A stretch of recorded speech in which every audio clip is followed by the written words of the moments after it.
Hello student, मैं आपके अपने YouTube channel home science junction में आपका स्वागत करती हूँ। मैं आपको कराऊंगी आज बिहार एस्टेट होम साइंस का प्रीवियस ईयर क्वेश्चन पेपर, जो कि हमारा एग्जाम हुआ था 19 जून 2024 को। कब हुआ था एग्जाम हमारा? 19 जून 2024 को। तो आज हम इसका पार्ट फर्स्ट करेंगे। तो जो बिहार एस्टेट का एग्जाम होता है, इसमें होम साइंस के 100 क्वेश्चन आते हैं। ठीक है, तो हम आज का सेशन स्टार्ट करते हैं। फर्स्ट क्वेश्चन है आज का हमारा। क्वेश्चन में पूछा हुआ है आप लोगों से कि दाल का अच्छा स्रोत है। आप लोगों को ये बताना है कि पल्सेस का अच्छा स्रोत कौन सा होता है। इसमें ऑप्शन दिए हुए हैं हमारे।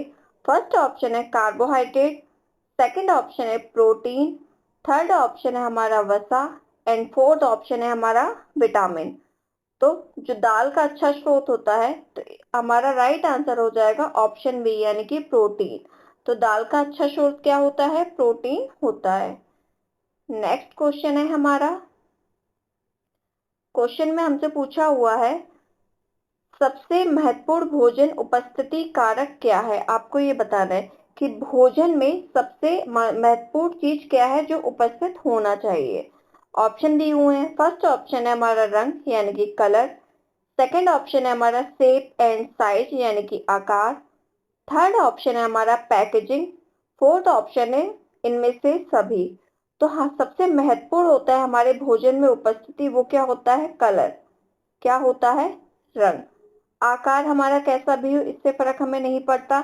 चाहे पैकेजिंग जितनी भी आकर्षित क्यों ना कर दी गई हो, तो इससे भी हमें ज्यादा फर्क नहीं पड़ता है। क्योंकि बहुत से आइटम ऐसे देखे गए हैं जिसकी पैकेजिंग तो बहुत अच्छी अट्रैक्टिव की जाती है, पर उसके अंदर जो खाद्य पदार्थ होता है ना, वो अच्छा नहीं होता है। तो हमारा राइट आंसर क्या हो जाएगा? हमारा राइट आंसर हो जाएगा हमारा ऑप्शन ए, यानी कि कलर। और मैं आपको वही आंसर बता रही हूँ जो कि आयोग ने सही माने हैं। ठीक है, आंसर की के अकॉर्डिंग। नेक्स्ट क्वेश्चन है आपका। क्वेश्चन में पूछा हुआ है पक्षी मांस डैश संक्रमित हो जाता है बैक्टीरिया के संपर्क से। आपको ये बताने की मतलब पक्षी का मांस किस बैक्टीरिया के संपर्क में आकर संक्रमित हो जाता है। ऑप्शन दिए हुए हैं इसमें। फर्स्ट ऑप्शन है कॉलोस्ट्रिडियम समूह, सेकंड ऑप्शन है साल्मोनेला ग्रुप, थर्ड ऑप्शन है स्ट्रेफाइलोकाई ग्रुप एंड फोर्थ ऑप्शन है हमारा इनमें से कोई नहीं। ठीक है, तो इसमें राइट आंसर क्या हो जाएगा हमारा? पक्षी यानी कि मांस कौन से बैक्टीरिया के संपर्क में आके संक्रमित हो जाता है। तो इसमें राइट आंसर हो जाएगा हमारा ऑप्शन सेकंड, यानी कि साल्मोनेला समूह। क्या हो जाएगा हमारा राइट आंसर? ऑप्शन सेकंड, यानी कि साल्मोनेला समूह। लेकिन बिहार के आयोग ने इसका आंसर माना है ऑप्शन डी। ठीक है, आयोग ने इसका आंसर माना है ऑप्शन डी, जो कि एकदम गलत आंसर है। ठीक है, नेक्स्ट क्वेश्चन है। क्वेश्चन में आप लोगों से पूछा हुआ है निम्न में से कौन खाद्य संरक्षण यानी कि फूड प्रिजर्वेशन का लाभ है। आपको ये बताना है। ऑप्शन दिए हुए हैं इसमें। फर्स्ट ऑप्शन है हमारा खाद्य को सड़ने से बचाना, यानी कि हमारे फूड को स्पॉइलाइज होने से बचाना। सेकंड ऑप्शन है वर्ष भर खाद्य की उपलब्धता। थर्ड ऑप्शन है खाद्य का स्वाद बरकरार रखना। फोर्थ ऑप्शन है हमारा इनमें से सभी। तो खाद्य संरक्षण का जो लाभ होता है ना हमारा, वो हमारे खाद्य को संरक्षण से बचाना भी होता है। जैसे हम क्या करते हैं, अचार बना के रखते हैं, चिप्स बनाते हैं, पापड़ बनाते हैं, तो हम एक तरीके से क्या करें, खाद्य का संरक्षण कर रहे हैं। तो जिससे क्या होगा, खाद्य को सड़ने से ये बचाता है। और वर्ष भर की उपलब्धता भी हो जाती है। हम आम के अचार या नींबू के अचार को पूरे वर्ष भर खा सकते हैं। बल्कि हमें गर्मियों में आम तो मिल जाते हैं, पर सर्दियों में आम हमें नहीं मिलते हैं। इसी तरह हमारा स्वाद भी बरकरार रहता है। तो हमारा इसमें राइट आंसर हो जाएगा ऑप्शन डी, यानी कि फोर्थ ऑप्शन, यानी कि इनमें से सभी। ठीक है, नेक्स्ट क्वेश्चन है। क्वेश्चन में पूछा हुआ है आप लोगों से आहारीय पदार्थ का नष्ट होने के क्या कारण है। ठीक है, यानी कि फूड स्पॉइलेज होने के क्या कारण है, आपको ये बताना है। ऑप्शन दिए हुए हैं इसमें। फर्स्ट ऑप्शन है हमारा बैक्टीरिया, सेकंड ऑप्शन है हमारा फफूंदी यानी कि मोल्ड, थर्ड ऑप्शन हमारा ईस्ट यानी कि खमीर, फोर्थ ऑप्शन है हमारा इनमें से सभी। तो इसमें राइट आंसर क्या हो जाएगा हमारा? तो बैक्टीरिया के द्वारा भी हमारा खाद्य पदार्थ खराब हो जाता है यानी कि नष्ट होता है, फफूंदी के द्वारा भी होता है और ईस्ट के द्वारा भी होता है। तो हमारा राइट आंसर हो जाएगा हमारा ऑप्शन डी यानी कि इनमें से सभी। नेक्स्ट क्वेश्चन है हमारा, क्वेश्चन पूछा हुआ है आप लोगों से कि कुकरी को डैश के रूप में परिभाषित किया गया है, आपको ये बताना है। ऑप्शन दिए हुए इसमें। फर्स्ट ऑप्शन हमारा रासायनिक प्रक्रिया यानी कि फिजिकल प्रोसेस, सेकंड ऑप्शन है मैकेनिकल प्रोसेस यानी कि यांत्रिक प्रक्रिया, थर्ड ऑप्शन है हमारा केमिकल यानी कि रासायनिक प्रक्रिया, फोर्थ ऑप्शन है हमारा इनमें से कोई नहीं। तो कुकरी को किस उसमें रखा गया है, किस रूप में परिभाषित किया गया है, रासायनिक प्रक्रिया में यानी कि केमिकल प्रोसेस के अंतर्गत इसको परिभाषित किया गया है। क्लियर है आपको ये? नेक्स्ट क्वेश्चन है, क्वेश्चन में पूछा हुआ है अंडे का वह भाग जिसमें लोहा, ये क्या हो जाएगा, लोहा होता है, वह क्या कहलाता है? ठीक है, अंडे का वह भाग जिसमें लोहा होता है वह क्या कहलाता है? जोहा नहीं होगा, ये लोहा हो जाएगा। ठीक है, लोहा। आपको ये बताना है कि वह क्या कहलाएगा। ऑप्शन दिए हुए इसमें। फर्स्ट ऑप्शन है अंडे की जर्दी यानी कि एग यॉक, सेकंड ऑप्शन है एग वाइट यानी कि अंडे की सफेदी, थर्ड ऑप्शन है हमारा एग सेल यानी कि अंडे का छिलका, फोर्थ ऑप्शन है हमारा इनमें से कोई नहीं। तो इसमें राइट आंसर हो जाएगा हमारा ऑप्शन ए। फर्स्ट ऑप्शन हमारा राइट आंसर हो जाएगा यानी कि एग यॉक, अंडे की जर्दी। ठीक है, तो अंडे के किस भाग में लोहा होता है? एग यॉक में आयरन पाया जाता है। आप ये बताइए कमेंट सेक्शन में जरूर कि आपको क्लास अच्छी तो लग रही है ना। और जो बीपीएससी पीजीटी एग्जाम में 5 ऑप्शन वाले क्वेश्चन आते हैं, पर बिहार एसटेट के एग्जाम में 4 ऑप्शन वाले क्वेश्चन ही आते हैं। और मैंने बीपीएससी में अभी तक पीजीटी के 3 एग्जाम हुए थे, तीनों क्वेश्चन पेपर मैंने सॉल्व करवा दिए हैं मैंने। और जिसने भी इस क्लास को नहीं देखा हो तो आप प्लेलिस्ट में जाकर जरूर देख लीजिएगा। ठीक है, नेक्स्ट क्वेश्चन है, क्वेश्चन में पूछा हुआ है एक गतिहीन वयस्क महिला की आवश्यकता होती है। आपको ये बताना है कि एक गतिहीन वयस्क महिला को कितनी कैलोरी की आवश्यकता होती है। ठीक है, ऑप्शन दिए हुए हैं इसमें। फर्स्ट ऑप्शन है हमारा 1875 कैलोरी, सेकंड ऑप्शन है हमारा 2225 कैलोरी, थर्ड ऑप्शन है हमारा 2300 कैलोरी, फोर्थ ऑप्शन है हमारा 16000 कैलोरी। तो क्या हो जाएगा हमारा राइट आंसर? हमारा राइट आंसर हो जाएगा इसमें, अच्छा देखा जाए तो इसमें सही राइट आंसर तो हमारा कोई दिया ही नहीं गया है। आयोग ने इसका आंसर माना था हमारा फर्स्ट ऑप्शन यानी कि 1875 कैलोरी। ठीक है, क्या माना था? आयोग ने इसका आंसर माना था 1875 कैलोरी। पर जो हमारा रियल आंसर होगा, आप लोग गूगल पे भी चेक कर सकते हैं, वो जरूरत होती है कितनी, 1660 कैलोरी की। ठीक है, कितनी, 1660 कैलोरी की नीड होती है किसको? एक गतिहीन वयस्क महिला को। ठीक है, तो आपको याद रखना है राइट आंसर होगा हमारा 1660, पर ऑप्शन इसमें दिया नहीं है तो ये, पर आयोग ने इसका आंसर माना है 1875। अगर हम नियर बाई लगाना चाहे तो हम इसका फोर्थ ऑप्शन भी लगा सकते हैं। ठीक है, यानी कि 1600 कैलोरी। क्लियर आपको ये? मैंने आपको आयोग वाला आंसर भी बता दिया, मैंने आपको राइट आंसर भी बता दिया है। नेक्स्ट क्वेश्चन है हमारा, क्वेश्चन में पूछा हुआ है टोकोफेरोल है, तो आपको ये बताना है टोकोफेरोल किस विटामिन का रासायनिक नाम है। ऑप्शन दिए हुए इसमें। फर्स्ट ऑप्शन है हमारा विटामिन ई, सेकंड ऑप्शन है हमारा विटामिन के, थर्ड ऑप्शन है हमारा विटामिन बी4, फोर्थ ऑप्शन है हमारा विटामिन सी। तो ये तो बहुत इजी क्वेश्चन है, सबको पता होगा। तो टोकोफेरोल किसका रासायनिक नाम होता है? विटामिन ई का। तो विटामिन ई का रासायनिक नाम होता है टोकोफेरोल। ठीक है, नेक्स्ट क्वेश्चन है हमारा, क्वेश्चन में पूछा हुआ है निम्नलिखित को छोड़कर, किसको, क्या पूछा हुआ है? निम्नलिखित को छोड़कर सभी को आहार में शामिल करना चाहिए। आपसे ये पूछा है कि इनमें से दिए हुए ऑप्शन में से किसी एक को छोड़ना है आपको और उसको छोड़कर सभी को आप आहार में शामिल कर सकते हैं। तो इसमें ऑप्शन दिए हुए हैं हमारे। फर्स्ट ऑप्शन है हमारा सैचुरेटेड एंड ट्रांस फैट यानी कि संतृप्त एंड ट्रांस वसा। सेकेंड ऑप्शन है हमारा रेसे यानी कि फाइबर। थर्ड ऑप्शन है हमारा कोलेस्ट्रॉल। फोर्थ ऑप्शन है हमारा शुगर एंड साल्ट यानी कि चीनी एवं नमक। तो इसमें राइट आंसर क्या हो जाएगा? इसमें राइट आंसर हो जाएगा हमारा ऑप्शन फर्स्ट यानी कि सैचुरेटेड एंड ट्रांस फैट यानी कि संतृप्त एवं ट्रांस वसा। पर आयोग ने इस क्वेश्चन का आंसर माना है फाइबर। क्या माना है? फाइबर को माना है। ठीक है, किसने माना है? ये आयोग के अकॉर्डिंग आंसर है ये फाइबर। और इसका राइट आंसर है हमारा saturated and trans fat. Next question है हमारा, क्वेश्चन में हमसे पूछा हुआ है कि हीमोग्लोबिन के निर्माण के लिए दोनों की आवश्यकता होती है। तो आप लोगों को ये बताना है कि हीमोग्लोबिन के निर्माण किस किस चीजों से मिलकर होगा। ऑप्शन दिए हुए इसमें। फर्स्ट ऑप्शन है हमारा आयरन एंड जिंक यानी कि आयरन एवं जस्ता। सेकेंड ऑप्शन है iron and calcium. Third option है iron and folic acid. Fourth option है आयरन एंड एस्कॉर्बिक एसिड। तो इसमें राइट आंसर क्या हो जाएगा हमारा? इसमें राइट आंसर हो जाएगा हमारा ऑप्शन थर्ड यानी कि आयरन एंड फॉलिक एसिड। तो हीमोग्लोबिन के निर्माण के लिए किसकी आवश्यकता होती है?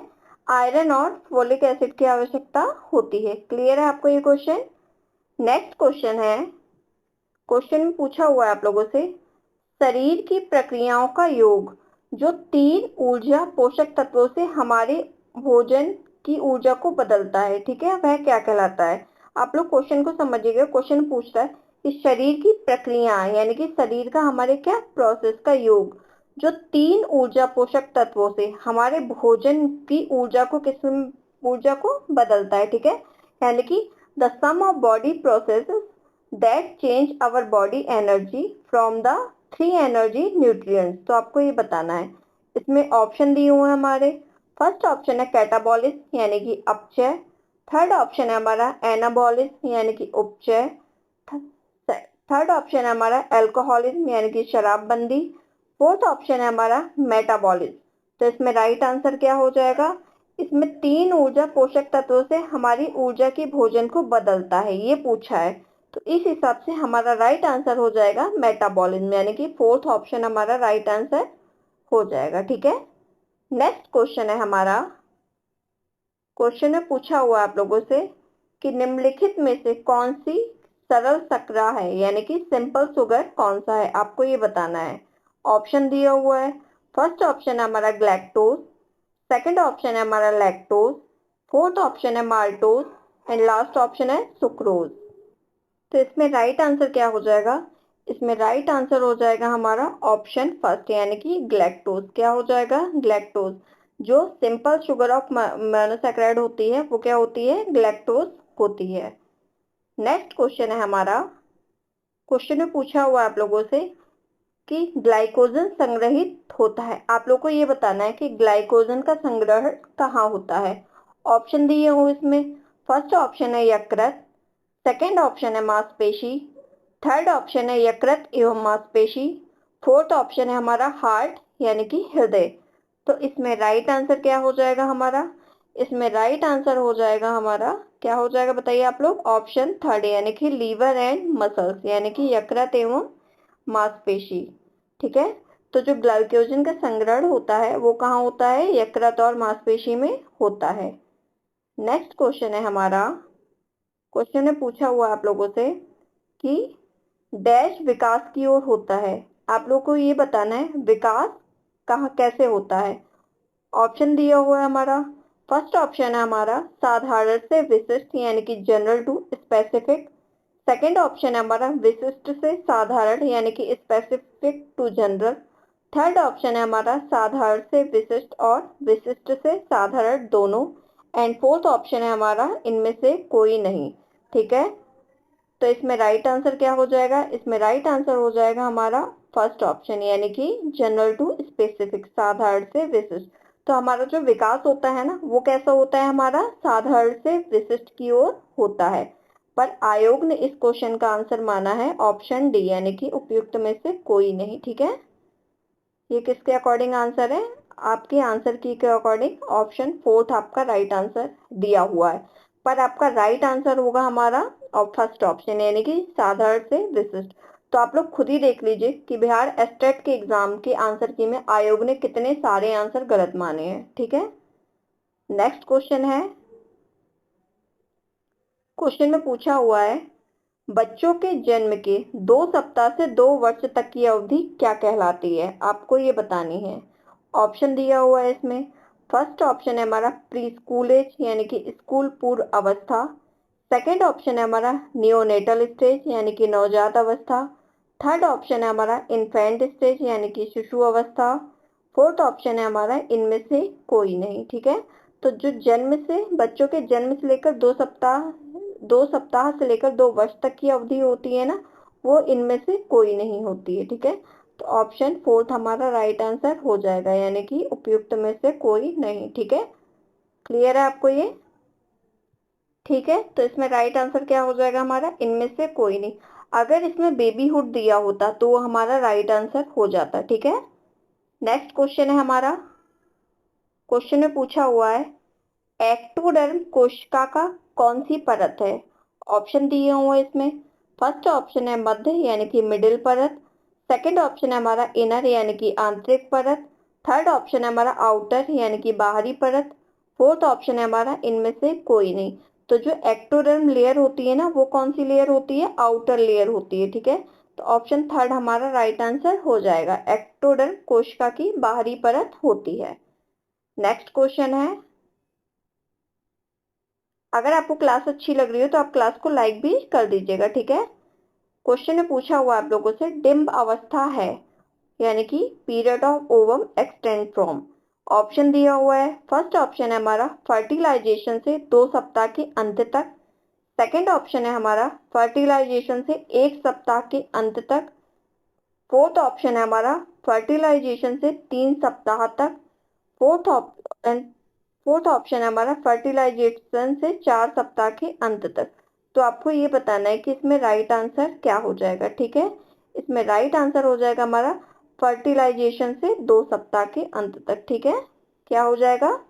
फर्टिलाइजेशन से 2 सप्ताह के अंत तक, यानी कि फर्स्ट ऑप्शन हमारा राइट आंसर हो जाएगा। ठीक है, ये क्या कहलाती है? डिम्ब अवस्था कहलाती है।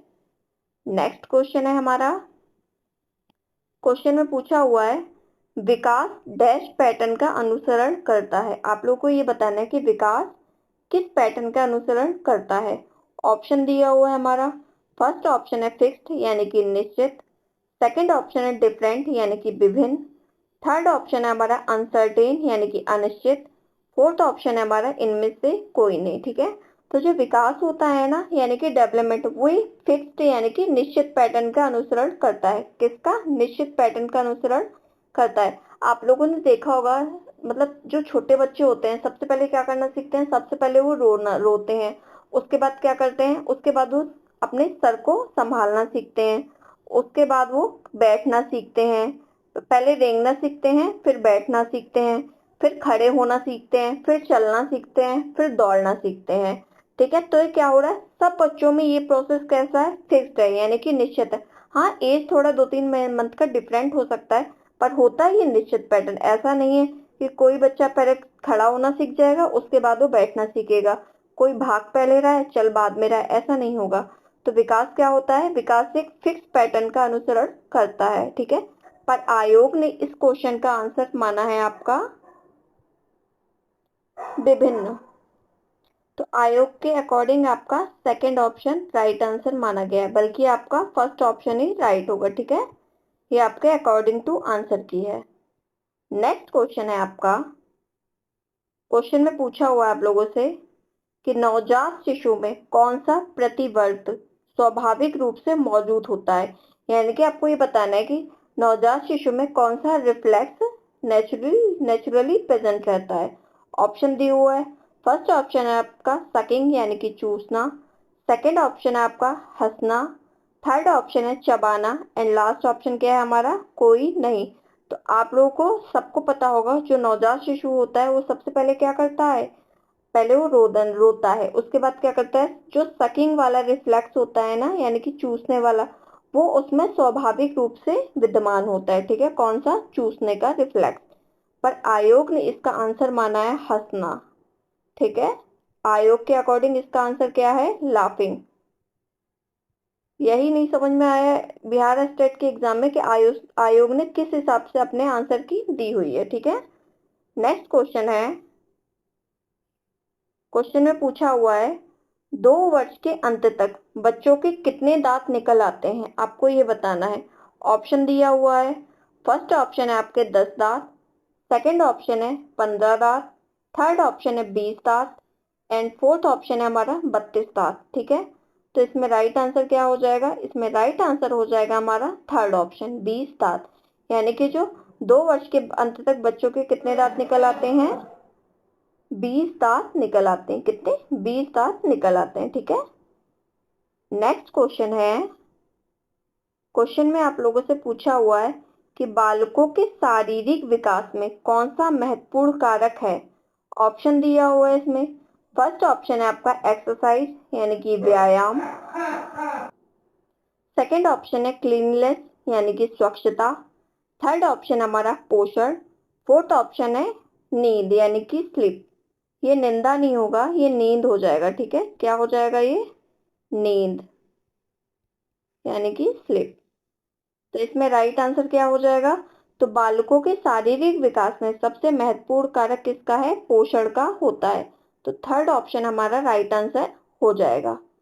नेक्स्ट क्वेश्चन है हमारा, क्वेश्चन में पूछा हुआ है आप लोगों से सूक्ष्म क्रियात्मक कौशलों के अंतर्गत क्या आते हैं, आपको ये बताना है। ऑप्शन दिए हुए हैं हमारा, फर्स्ट ऑप्शन है पकड़ना, सेकंड ऑप्शन है हमारा राइटिंग यानी कि लिखना, थर्ड ऑप्शन है हमारा चित्रकारी, फोर्थ ऑप्शन है हमारा इनमें से सभी। ठीक है, तो जो मोटर स्किल्स होती है ना, कितने टाइप की होती हैं, 2 प्रकार की होती हैं। ठीक है, कितने प्रकार की होती हैं, 2 प्रकार की होती हैं। क्या, मोटर स्किल्स, एक होता है हमारा ग्रोस मोटर स्किल्स, एक होता है हमारा फाइन मोटर स्किल्स। जो ग्रोस मोटर स्किल्स होती है ना, उसमें हम क्या करते हैं, उसमें हमारी बड़ी मांसपेशियां काम में आती है। तो इसमें हम क्या करते हैं, पूरे शरीर का जिसमें योगदान होता है, जैसे दौड़ना, भागना, चलना, ये किसमें आ गया, कूदना, ये हमारे ग्रॉस मोटर स्किल के अंतर्गत आती है। इसी तरह फाइन मोटर स्किल के अंतर्गत हमारी छोटी मांसपेशियां काम में आती हैं, जैसे किसी चीज को पकड़ना, लिखना, चित्रकारी करना, सुई को मतलब धागे को सुई में डालना, ये सब किसके अंतर्गत आ जाएगा, फाइन मोटर स्किल के अंतर्गत आ जाएगा। इसी तरह कैंची से कागज को काटना, तो ये भी किसमें आएगा, हमारे फाइन मोटर स्किल के अंतर्गत आ जाएगा। तो देखिए आप लोग, पकड़ना, लिखना और चित्रकारी करना, ये सभी किसमें आ रहा है, हमारा फाइन मोटर स्किल के अंतर्गत आ रहा है। तो इसमें राइट आंसर हो जाएगा हमारा इनमें से सभी यानी कि ऑल ऑफ दीज। ठीक है, नेक्स्ट क्वेश्चन है हमारा, क्वेश्चन में पूछा हुआ है आप लोगों से कि क्रियात्मक विकास का अर्थ है यानी कि मोटर डेवलपमेंट का क्या अर्थ है, आपको ये बताना है। ऑप्शन दिया हुआ है आप, फर्स्ट ऑप्शन है मांसपेशीय नियंत्रण, सेकंड ऑप्शन है मांसपेशीय उचित संयोजन, थर्ड ऑप्शन है आपका मांसपेशीय एकीकरण, फोर्थ ऑप्शन है इनमें से सभी। तो क्रियात्मक यानी कि मोटर डेवलपमेंट का मतलब अर्थ मांसपेशीय नियंत्रण भी होता है, और मांसपेशियां उचित संयोजन यानी कि उचित कोऑर्डिनेशन कर पाए, ये भी आवश्यक होता है, और मांसपेशियों का एकीकरण भी आवश्यक होता है। तो हमारा फोर्थ ऑप्शन राइट आंसर हो जाएगा यानी कि इनमें से सभी। ठीक है, क्लियर है आपको ये। अगर आपको क्लास अच्छी लग रही हो तो आप क्लास को लाइक भी कर दीजिएगा और कमेंट सेक्शन में जरूर बताइए कि आपको क्लास कैसी लगी। नेक्स्ट क्वेश्चन है, क्वेश्चन में पूछा हुआ है पियाजे के संज्ञानात्मक विकास की पहली अवस्था क्या है। ठीक है, इस एक तो ये ऑप्शन, ये क्वेश्चन आपका क्लियर हो जाएगा। ये कई बार एग्जाम में पूछ लेता है कि संज्ञानात्मक विकास को किसने दिया है। तो संज्ञानात्मक विकास को किसने दिया है, पियाजे ने दिया है। अब इसकी कितनी अवस्था है, इसकी 4 अवस्थाएं। ठीक है, कितनी है, 4 अवस्था इनकी, इन्होंने 4 अवस्था दी थी। तो इसमें से आपको ये बताने की पहली अवस्था कौन सी है। ऑप्शन दिए हुए हैं इसमें, फर्स्ट ऑप्शन है सेंसरी मोटर स्टेज यानी कि इंद्रिय पेशीय अवस्था। सेकंड ऑप्शन है प्री ऑपरेशनल स्टेज यानी कि पूर्व सक्रियात्मक अवस्था। थर्ड ऑप्शन है हमारा कॉन्क्रीट ऑपरेशनल स्टेज यानी कि स्थूल क्रियात्मक अवस्था। फोर्थ ऑप्शन है हमारा फॉर्मल ऑपरेशनल स्टेज यानी कि औपचारिक संक्रियात्मक अवस्था। ठीक है, और ये आपको बता दूं मैं, ये सारे ऑप्शन है सीक्वेंस से दिए हुए हैं। ये पियाजे की फर्स्ट स्टेज होती है, ये सेकंड होती है, ये थर्ड होती है और ये फोर्थ होती है। ठीक है, तो फर्स्ट स्टेज कौन सी हो जाएगी हमारी? फर्स्ट ऑप्शन हमारा राइट आंसर हो जाएगा, यानी कि सेंसरी मोटर स्टेज, इंद्रिय पेशीय अवस्था। तो इसको हम एक मतलब ट्रिक से भी याद करते हैं, इसको SPCF के नाम से। ठीक है, पियाजे ने कितनी अवस्था दी थी? 4 अवस्था दी थी इसकी कॉग्निटिव डेवलपमेंट की। तो कौन कौन सी दी थी? SPCF यानी कि sensory motor stage, pre operational stage, concrete operational stage and formal operational stage. तो हम इसको किस नाम से याद करते हैं? SPCF के नाम से भी हम इसको लर्न कर सकते हैं। ठीक है, नेक्स्ट क्वेश्चन है, क्वेश्चन में आप लोगों से पूछा हुआ है सामान्यतः बच्चे अहम केंद्रित किस में होते हैं। आपको ये बताना है कि बच्चे ईगोसेंट्रिक किस में होते हैं। ऑप्शन दिया हुआ है इसमें। फर्स्ट ऑप्शन है इंद्रिय पेशीय अवस्था में। सेकंड ऑप्शन है पूर्व संक्रियात्मक अवस्था में। थर्ड ऑप्शन है औपचारिक अवस्था में।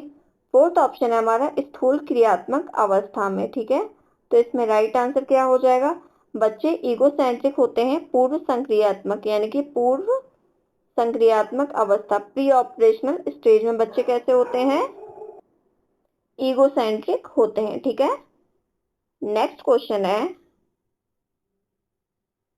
क्वेश्चन में पूछा हुआ है आप लोगों से स्वास्थ्य का लक्ष्य प्राप्त किया जाता है।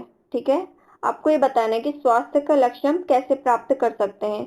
ऑप्शन दिया हुआ है इसमें। फर्स्ट ऑप्शन है हमारा शिक्षा के द्वारा। सेकंड ऑप्शन है हमारा स्वास्थ्य सेवाएं प्रदान करके। थर्ड ऑप्शन है हमारा कानून से। फोर्थ ऑप्शन है हमारा इनमें से सभी।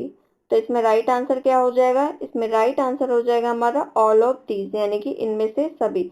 शिक्षा के द्वारा हम स्वास्थ्य का लक्ष्य प्राप्त कर सकते हैं, स्वास्थ्य सेवाएं प्रदान करके भी हम स्वास्थ्य का लक्ष्य प्राप्त कर सकते हैं और कानून के द्वारा भी प्राप्त कर सकते हैं। व्यक्ति को यानी कि जन स्वास्थ्य के लिए बहुत सारे प्रोग्राम चलाए गए हैं जिससे क्या हो सके, जिससे लोगों का स्वास्थ्य सुधर सके। ठीक है, तो ऑप्शन ए में फोर्थ ऑप्शन राइट आंसर है, इनमें से सभी। नेक्स्ट क्वेश्चन है हमारा आज का।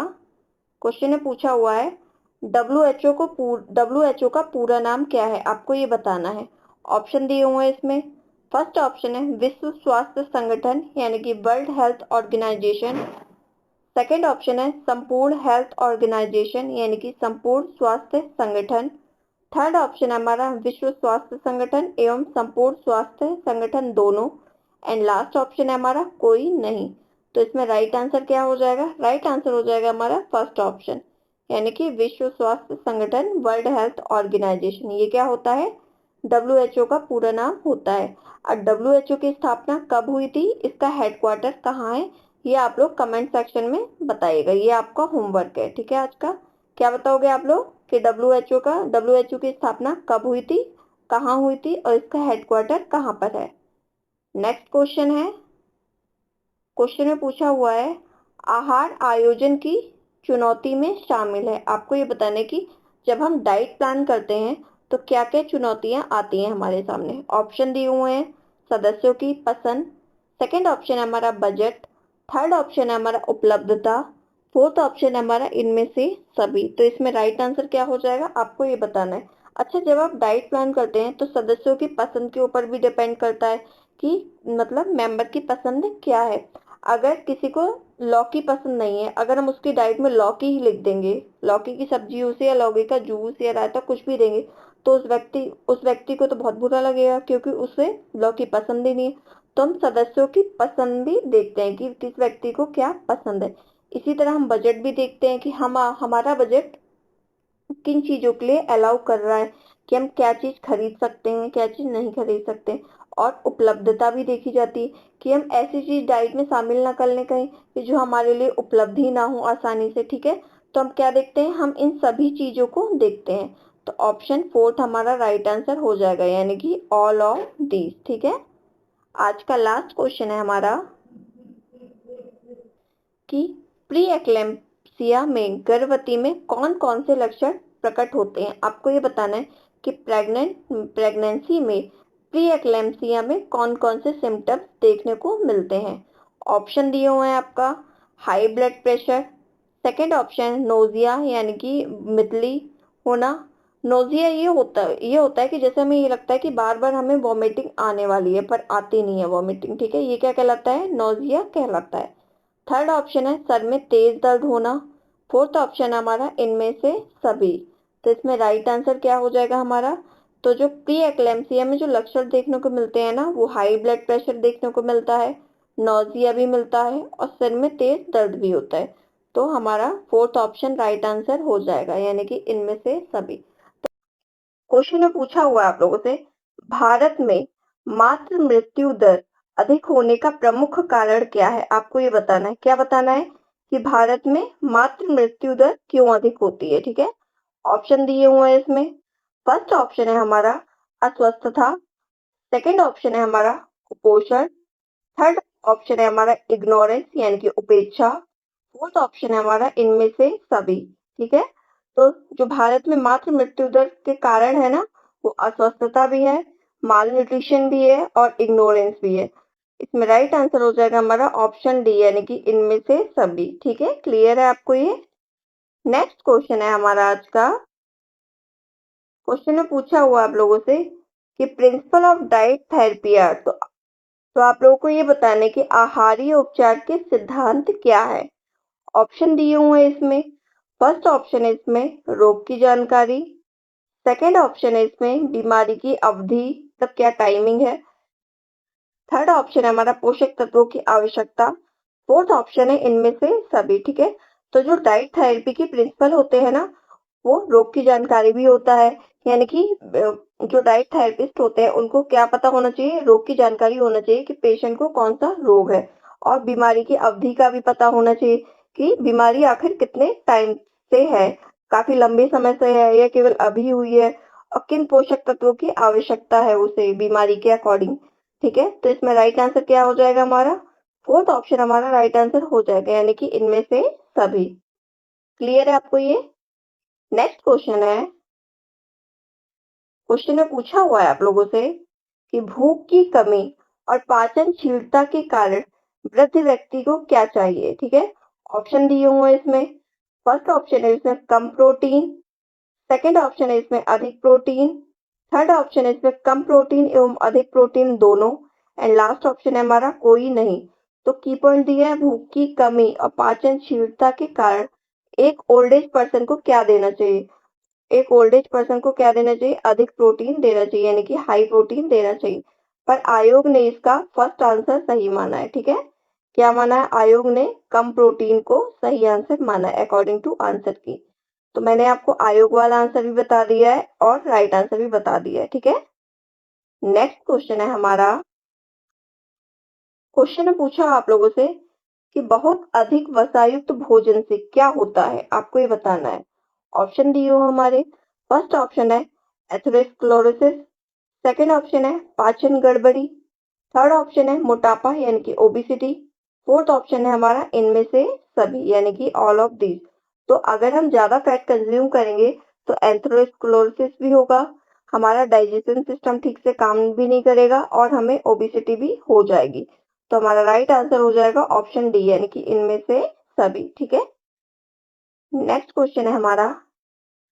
आप लोगों को अगर क्लास अच्छी लग रही हो तो आप लोग क्लास को लाइक भी कर दीजिएगा एंड कमेंट सेक्शन में जरूर बताइएगा कि आपको क्लास कैसी लग रही है। ठीक है, इस क्वेश्चन में आप लोगों से पूछा हुआ है कि मोटापा की परेशानियां होती हैं, तो आप लोग को ये बताना है कि मोटापे में कौन कौन सी परेशानियां आपको झेलनी पड़ती हैं। फर्स्ट ऑप्शन है आपको शारीरिक परेशानी, सेकंड ऑप्शन है सोशल यानी कि सामाजिक परेशानी, थर्ड ऑप्शन है आपका मेंटल परेशानी, फोर्थ ऑप्शन है इनमें से सभी। तो जो व्यक्ति मोटा होता है ना, उसको फिजिकल प्रॉब्लम भी होती है, उठ बैठ नहीं पाता है अच्छे से, सोशल प्रॉब्लम भी होती है, सब लोग देखते हैं कि वेट इसका कितना ज्यादा है, कितने मोटे हैं, मोटी कह कह के भी चढ़ाते हैं। मेंटली प्रॉब्लम भी होती है कि अगर शारीरिक और सामाजिक प्रॉब्लम होगी तो मेंटली प्रॉब्लम अपने आप ही हो जाएगी। तो हमारा राइट आंसर क्या हो जाएगा? ऑप्शन 4 यानी कि इनमें से सभी। ठीक है, नेक्स्ट क्वेश्चन है हमारा। क्वेश्चन में पूछा हुआ है पेप्टिक अल्सर पाए जाते हैं। आप लोग को ये बताना है कि पेप्टिक अल्सर कहाँ पाए जाते हैं।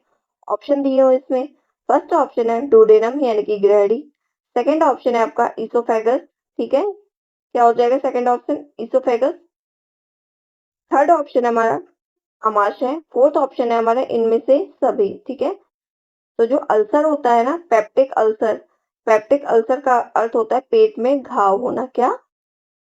पेट में घाव होना। और ये ड्यूडेनम में भी होता है, एसोफेगस में भी होता है और स्टोमच में भी होता है। तो इसका राइट आंसर हो जाएगा हमारा फोर्थ ऑप्शन यानी कि इनमें से सभी। और इसमें हम कौन सी डाइट देते हैं? पेप्टिक अल्सर के पेशेंट को हम ब्लेंड डाइट देते हैं। ठीक है, कौन सी diet? Bland diet and Sippy diet देते हैं। ठीक है, कई बार एग्जाम में आ जाते हैं कि ब्लेंड डाइट किस पेशेंट को दी जाती है या सिप्पी डाइट किस पेशेंट को दी जाती है। तो ब्लेंड एंड सिप्पी डाइट हम पेप्टिक अल्सर के पेशेंट को देते हैं। ठीक है, नेक्स्ट क्वेश्चन है। क्वेश्चन में पूछा हुआ आप लोगों से क्षय रोग में आहार दिए जाते हैं। आपको ये बताना है कि ट्यूबरक्लोसिस पेशेंट को कौन से आप आहार दोगे। ऑप्शन दिए हुए इसमें। फर्स्ट ऑप्शन है हाई प्रोटीन। सेकंड ऑप्शन है हाई कैलोरी। थर्ड ऑप्शन है उच्च प्रोटीन एवं उच्च ऊर्जा युक्त दोनों। एंड फोर्थ ऑप्शन है हमारा कोई नहीं। तो जो ट्यूबरक्लोसिस होता है ना, ये होता है कौन सा? क्षय रोग। इसको हम बोलते हैं यक्ष्मा रोग। इसको यक्ष्मा रोग के नाम से भी जानते हैं और इसको तपेदिक के नाम से भी जानते हैं। और इसे क्या कहा जाता है? क्षय रोग को मृत्यु का कप्तान भी कहा जाता है। इसमें हम आहार देते हैं उच्च प्रोटीन युक्त एवं हाई कैलोरी युक्त। ठीक है, थर्ड ऑप्शन हमारा राइट आंसर हो जाएगा। यानी कि हम high protein and high calorie diet देते हैं किसमें? ट्यूबरक्लोसिस में। नेक्स्ट क्वेश्चन है हमारा। क्वेश्चन में पूछा हुआ है कि उच्च रेशे युक्त आहार कब दिए जाते हैं, यानी कि हाई फाइबर डाइट हम कब देंगे। ऑप्शन दिए हुए इसमें। फर्स्ट ऑप्शन है हमारा कॉन्स्टिपेशन यानी कि कब्ज में। सेकंड ऑप्शन है हमारा अतिसार यानी कि डायरिया में। थर्ड ऑप्शन है हमारा पेप्टिक अल्सर में। फोर्थ ऑप्शन है हमारा इनमें से सभी। तो हाई फाइबर डाइट हम अतिसार में तो देंगे नहीं, उसको ऑलरेडी डायरिया यानी कि लूज मोशन हो रहे हैं। अगर हम उसको हम फाइबर भी देंगे तो उसका पता ही नहीं क्या हाल होगा। पेप्टिक अल्सर के पेशेंट को हम हाई फाइबर डाइट नहीं देंगे क्योंकि उसके पेट में ऑलरेडी क्या होते हैं? छाले यानी कि घाव होते हैं। अगर हम उसको मतलब हाई फाइबर डाइट देंगे तो उसको और ज्यादा प्रॉब्लम होगी। तो जब ये दोनों आंसर नहीं होगा तो हमारा इनमें से सभी नहीं होगा। तो हमारा राइट आंसर क्या हो जाएगा? हमारा राइट आंसर हो जाएगा हमारा फर्स्ट ऑप्शन यानी कि कब्ज में। ठीक है, हम कब देते हैं? कॉन्स्टिपेशन कब्ज में हम हाई फाइबर डाइट देते हैं। क्लियर है आपको ये? नेक्स्ट क्वेश्चन है। क्वेश्चन में पूछा हुआ आप लोगों से मोटापा संबंधित है यानी कि ओवरवेट किससे संबंधित है, आपको ये बताना है। ऑप्शन दिए हुए हैं इसमें। फर्स्ट ऑप्शन है हमारा डायबिटीज यानी कि मधुमेह से। सेकंड ऑप्शन है हमारा किडनी से। थर्ड ऑप्शन है हमारा हार्ट से यानी कि हृदय से। फोर्थ ऑप्शन है हमारा ऑल ऑफ दीज यानी कि इनमें से सभी। तो मोटापा क्या होता है? मोटापा कोई एक सिंगल बीमारी नहीं होती है। मोटापा होता है बीमारियों का घर। ठीक है, क्या होता है? बीमारियों का घर। क्या होता है? मोटापा होता है। अगर मोटापा आया तो ऑलरेडी एक साथ कई बीमारियां आने लग जाती हैं। डायबिटीज भी हो जाता है, किडनी से रिलेटेड प्रॉब्लम भी हो जाती है और हार्ट से रिलेटेड प्रॉब्लम भी हो जाती है। तो हमारा राइट आंसर हो जाएगा हमारा ऑप्शन डी यानी कि इनमें से सभी। ठीक है, अब आप ही लोग देख लीजिए कि बिहार एसटेट के एग्जाम में कितने हल्के लेवल के क्वेश्चन आए हुए हैं। उसमें से भी आयोग ने आंसर की में अपने कितने सारे क्वेश्चन को गलत माना है, क्वेश्चन के आंसर को। ठीक है, नेक्स्ट क्वेश्चन है। क्वेश्चन में पूछा हुआ है कि निम्न में से कौन से बुरे कोलेस्ट्रॉल के नाम से जाना जाता है। आपको ये बताना है कि कौन सा बैड कोलेस्ट्रॉल होता है। ऑप्शन दिए हुए हैं इसमें। फर्स्ट ऑप्शन है हमारा VLDL। ठीक है, क्या है? VLDL। सेकंड ऑप्शन है हमारा HDL। थर्ड ऑप्शन है हमारा LDL। फोर्थ ऑप्शन है हमारा ट्राइग्लिसराइड। तो जो बैड कोलेस्ट्रॉल होता है ना, वो होता है हमारा LDL। क्या होता है? LDL यानी कि लो डेंसिटी लिपोप्रोटीन। और जो हमारा गुड कोलेस्ट्रॉल होता है वो कौन सा होता है? हमारा HDL। ये कैसा होता है? हमारा गुड कोलेस्ट्रॉल। ठीक है, यानी कि हाई डेंसिटी लिपोप्रोटीन। LDL की फुल फॉर्म हो जाएगी low density lipoprotein and HDL की फुल फॉर्म हो जाएगी हाई डेंसिटी लिपोप्रोटीन। तो LDL कौन सा होता है हमारा बैड कोलेस्ट्रॉल होता है एंड HDL होता है हमारा गुड कोलेस्ट्रॉल, ठीक है, यानी कि अच्छा कोलेस्ट्रॉल। नेक्स्ट क्वेश्चन है हमारा, क्वेश्चन में पूछा हुआ आप लोगों से कि इनमें से कौन ग्रह प्रबंधन का दूसरा सोपान है। आप लोग को ये बताना है कि ग्रह प्रबंधन का दूसरा स्टेप्स कौन सा है। ऑप्शन दिए हुए हैं इसमें। फर्स्ट ऑप्शन है हमारा कंट्रोलिंग यानी कि नियंत्रण। सेकंड ऑप्शन है हमारा प्लानिंग यानी कि योजना बनाना। थर्ड ऑप्शन है हमारा ऑर्गेनाइजेशन यानी कि व्यवस्थापन। फोर्थ ऑप्शन है हमारा कोई नहीं। तो इसमें राइट आंसर क्या हो जाएगा हमारा, इसमें राइट आंसर हो जाएगा हमारा ऑर्गेनाइजेशन। क्या हो जाएगा हमारा ऑर्गेनाइजेशन। पहले क्या करते हैं, पहले प्लानिंग करते हैं, फिर ऑर्गेनाइजेशन करते हैं, फिर कंट्रोलिंग की जाती है और लास्ट में क्या किया जाता है, इवेल्युएशन किया जाता है, ठीक है। तो आपका राइट आंसर क्या हो जाएगा, थर्ड ऑप्शन यानी कि ऑर्गेनाइजेशन व्यवस्थापन। पर आयोग ने इसका आंसर क्या माना है, अकॉर्डिंग टू आंसर की इसका आंसर है योजना बनाना। ये किसने माना है, आपके आयोग ने। बल्कि एकदम रॉन्ग आंसर है ये, क्योंकि योजना बनाना तो सेकंड स्टेप में कभी भी नहीं आता है। हमेशा प्लानिंग कौन से स्टेप में की जाती है, हमेशा प्लानिंग की जाती है फर्स्ट स्टेप में, ठीक है। पर आयोग ने आंसर की में अपना आंसर क्या माना है, योजना बनाना माना है, जो कि एकदम की गलत आंसर है। और हमारा थर्ड ऑप्शन सही हो जाएगा यानी कि ऑर्गेनाइजेशन, ठीक है। नेक्स्ट क्वेश्चन है, क्वेश्चन में पूछा हुआ है लक्ष्य को प्राप्त करने के लिए क्रियाओं का खाका बनाना क्या कहलाता है, ठीक है। ऑप्शन दिए हुए हैं इसमें। फर्स्ट ऑप्शन है हमारा कंट्रोलिंग यानी कि नियंत्रण। सेकंड ऑप्शन है हमारा व्यवस्थापन यानी कि ऑर्गेनाइजेशन। थर्ड ऑप्शन है हमारा प्लानिंग यानी कि योजना बनाना। फोर्थ ऑप्शन है हमारा इवेल्युएशन यानी कि मूल्यांकन। तो क्या हो जाएगा, इसमें की पॉइंट दिया हुआ है हमारा क्या, खाका तैयार करना। तो हमारा राइट आंसर क्या हो जाएगा हमारा प्लानिंग, यानी कि थर्ड ऑप्शन हमारा राइट आंसर हो जाएगा, यानी कि योजना बनाना। तो हम अपने लक्ष्य को प्राप्त करने के लिए अपनी क्रियाओं का क्या करते हैं, खाका बनाते हैं। तो क्या कहलाता है हमारा, प्लानिंग के अंतर्गत ये आता है, ठीक है। नेक्स्ट क्वेश्चन है हमारा, क्वेश्चन में पूछा हुआ कार्य सरलीकरण कार्य को बनाता है, क्या बनाता है, इजियर यानी कि आसान बनाता है, सिंप्लीफाइड यानी कि सरल बनाता है, क्विकर यानी कि शीघ्र तरीके से करता है, एंड लास्ट ऑप्शन है हमारा इनमें से सभी, ठीक है। तो हमारा राइट आंसर क्या हो जाएगा इसमें, तो जो कार्य सरलीकरण होता है ना, वो हमारे कार्य को आसान भी बनाता है, सरल भी बनाता है और शीघ्र भी करता है। तो ऑप्शन डी हमारा राइट आंसर हो जाएगा, यानी कि इनमें से सभी। पर आयोग ने इसका आंसर क्या माना है, सरल, ठीक है। आयोग ने इसका आंसर माना है सिंप्लीफाइड यानी कि सरल। नेक्स्ट क्वेश्चन है हमारा, क्वेश्चन में पूछा हुआ है संसाधन होते हैं, संसाधन कैसे होते हैं आपको ये बताना है। ऑप्शन दिए हुए हैं। फर्स्ट ऑप्शन है इंटर रिलेटेड यानी कि आपस में संबंधित होते हैं। सेकंड ऑप्शन है हमारा नॉट रिलेटेड यानी कि आपस में नहीं संबंधित। थर्ड ऑप्शन हमारा क्विट डिफरेंट यानी कि बिल्कुल भिन्न। फोर्थ ऑप्शन हमारा इनमें से कोई नहीं यानी कि नन ऑफ दीज, ठीक है। तो जो रिसोर्सेज होते हैं ना, संसाधन यानी कि, तो ये कैसे होते हैं, आपस में संबंधित होते हैं एक दूसरे से।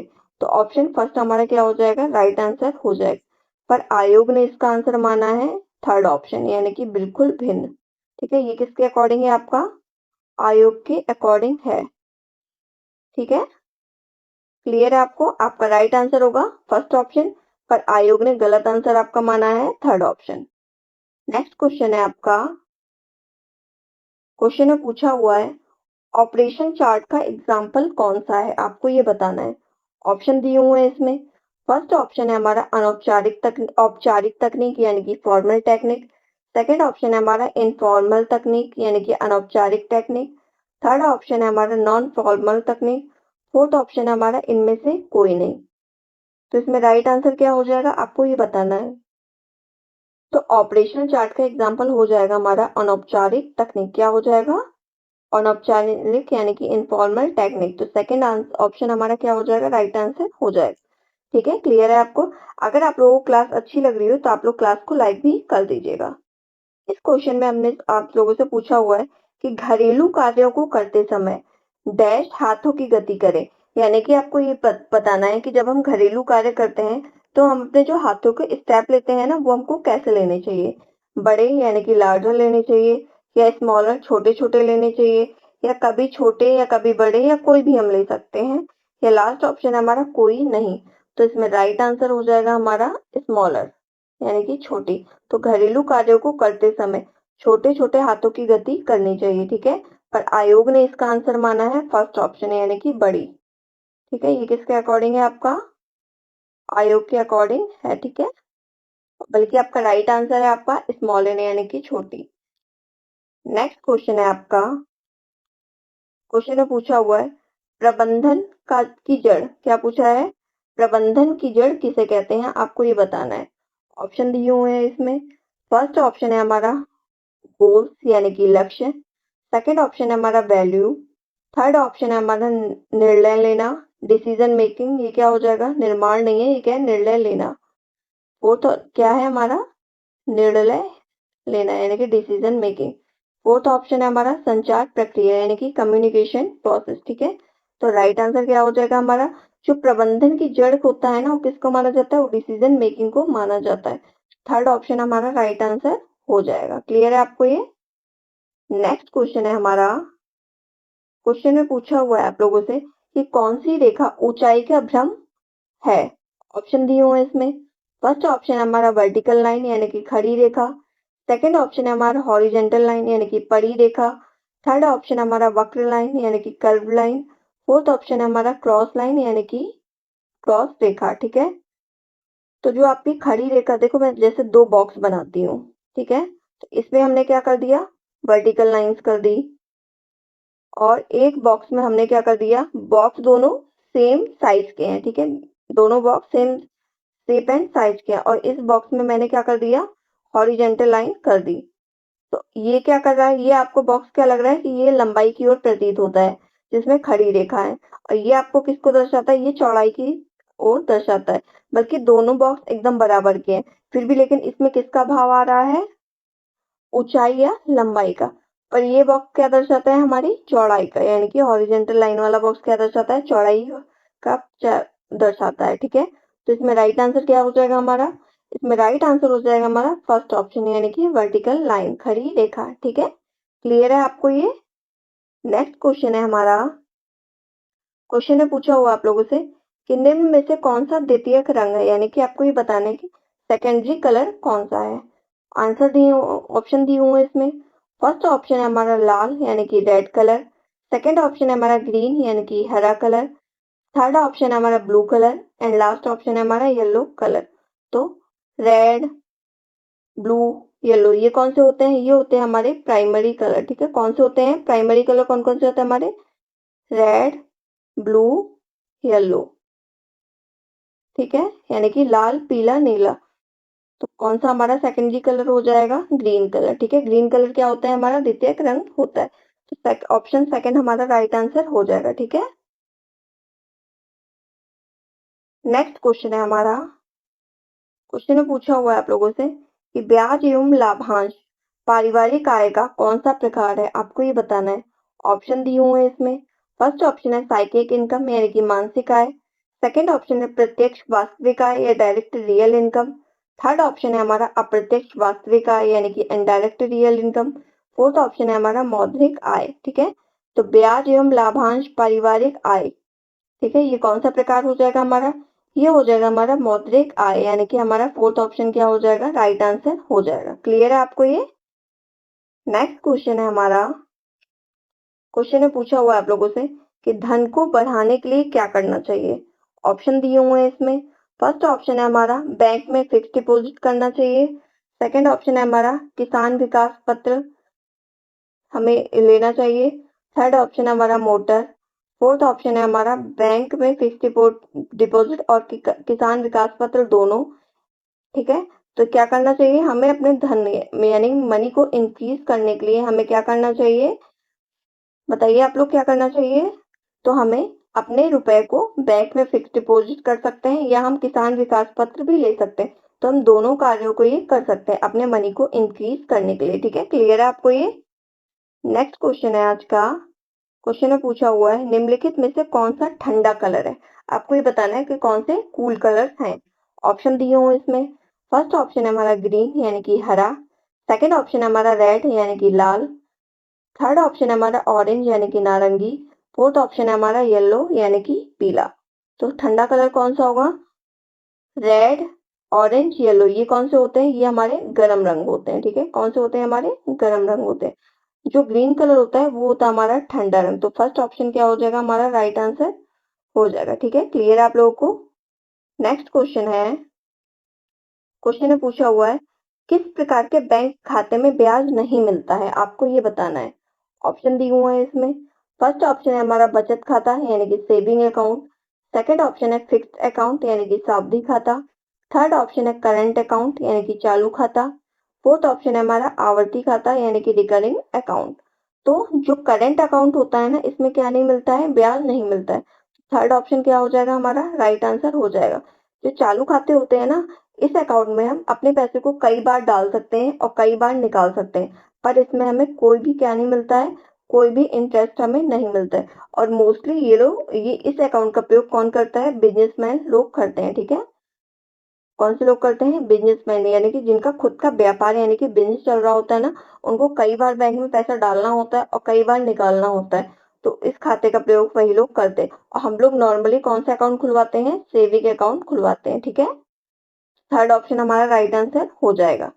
नेक्स्ट क्वेश्चन है हमारा, क्वेश्चन में पूछा हुआ है हल्के और महीन कपड़ों के लिए हमें क्या चाहिए। ऑप्शन दिए हुए हैं इसमें।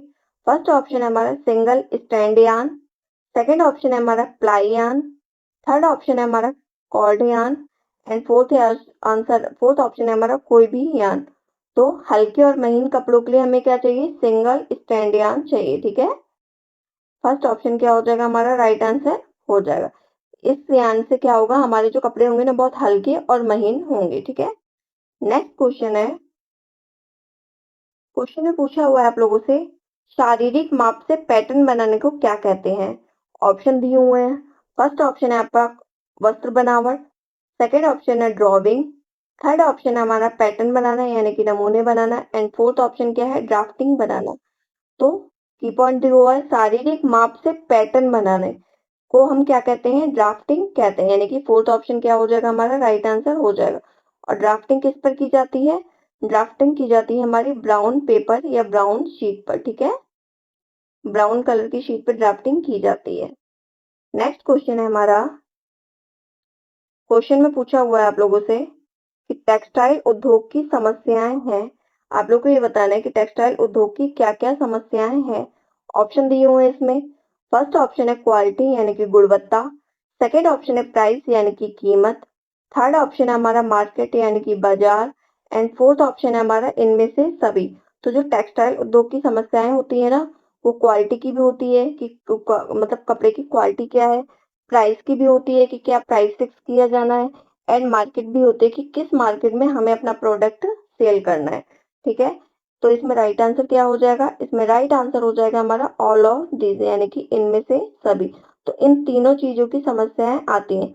गुणवत्ता, कीमत और बाजार, तीनों की समस्याएं किसमें आती हैं? टेक्सटाइल उद्योग में आती हैं। अब आप लोग भी देख लीजिए कि बिहार स्टेट में कितने हल्के लेवल के क्वेश्चन आए हुए हैं। ठीक है, इससे आपको एक पैटर्न पता चल रहा होगा कि किस टाइप के क्वेश्चन आते हैं। नेक्स्ट क्वेश्चन है हमारा, क्वेश्चन में पूछा हुआ है आप लोगों से कपड़े संग्रहित किए जाते हैं। आप लोग को बताना कि कपड़ों को हम कैसे स्टोर करते हैं। ऑप्शन दिए हुए हैं इसमें। फर्स्ट ऑप्शन है हमारा सूखे। सेकंड ऑप्शन है साफ सुथरे यानी कि साफ एंड स्वच्छ, क्लीन। थर्ड ऑप्शन है हमारा मुड़े हुए यानी कि टर्न यानी कि फोल्ड हम इसको कह सकते हैं। एंड फोर्थ ऑप्शन है हमारा इनमें से सभी। तो हम अपने कपड़े को कैसे स्टोर करते हैं? ऐसा तो नहीं है कि हम गीले कपड़े को हम अपने स्टोर करके रख देंगे। हम कपड़े को अच्छे से सुखा कर रखते हैं। और हमारे कपड़े कैसे होते हैं? साफ और स्वच्छ होते हैं। और हम कपड़ों को कैसे टर्न यानी कि फोल्ड करके रखते हैं। ऐसे ही कि नहीं कि उसको धो भी लिया, सुखा भी लिया और उससे बिना आयरन किए हमने कपड़े को ऐसे ही गुड़ी मुड़ी करके क्या कर दिया? अलमीरा में डाल दिया। ठीक है, तो हम ऐसा नहीं करते हैं। हम क्या करते हैं? सूखे, साफ सुथरे और फोल्ड करके हम अपने कपड़ों को अच्छे से रखते हैं यानी कि तह करके। तो हमारा राइट आंसर हो जाएगा हमारा इसमें फोर्थ ऑप्शन। ठीक है, यानी कि इनमें से सभी। क्लियर है आपको इस क्वेश्चन का आंसर? हम अपने अगले क्वेश्चन पे बढ़ते हैं। अगले क्वेश्चन में आप लोगों से पूछा हुआ है कि परंपरागत कढ़ाई में सजावटी छवि प्रयुक्त किए जाते हैं। आप लोग को ये बताना है कि सजावटी छवि किस पर प्रयुक्त किए जाते हैं। ऑप्शन दिए हुए हैं इसमें। फर्स्ट ऑप्शन है हमारा फूल यानी कि फ्लावर। सेकंड ऑप्शन है हमारा एनिमल एंड बर्ड्स यानी कि पशु एवं पक्षी। थर्ड ऑप्शन है हमारा गॉड एंड गॉडेस यानी कि देवी और देवता। फोर्थ ऑप्शन है हमारा इनमें से सभी। तो इसमें राइट आंसर क्या हो जाएगा आप लोग को ये बताना है।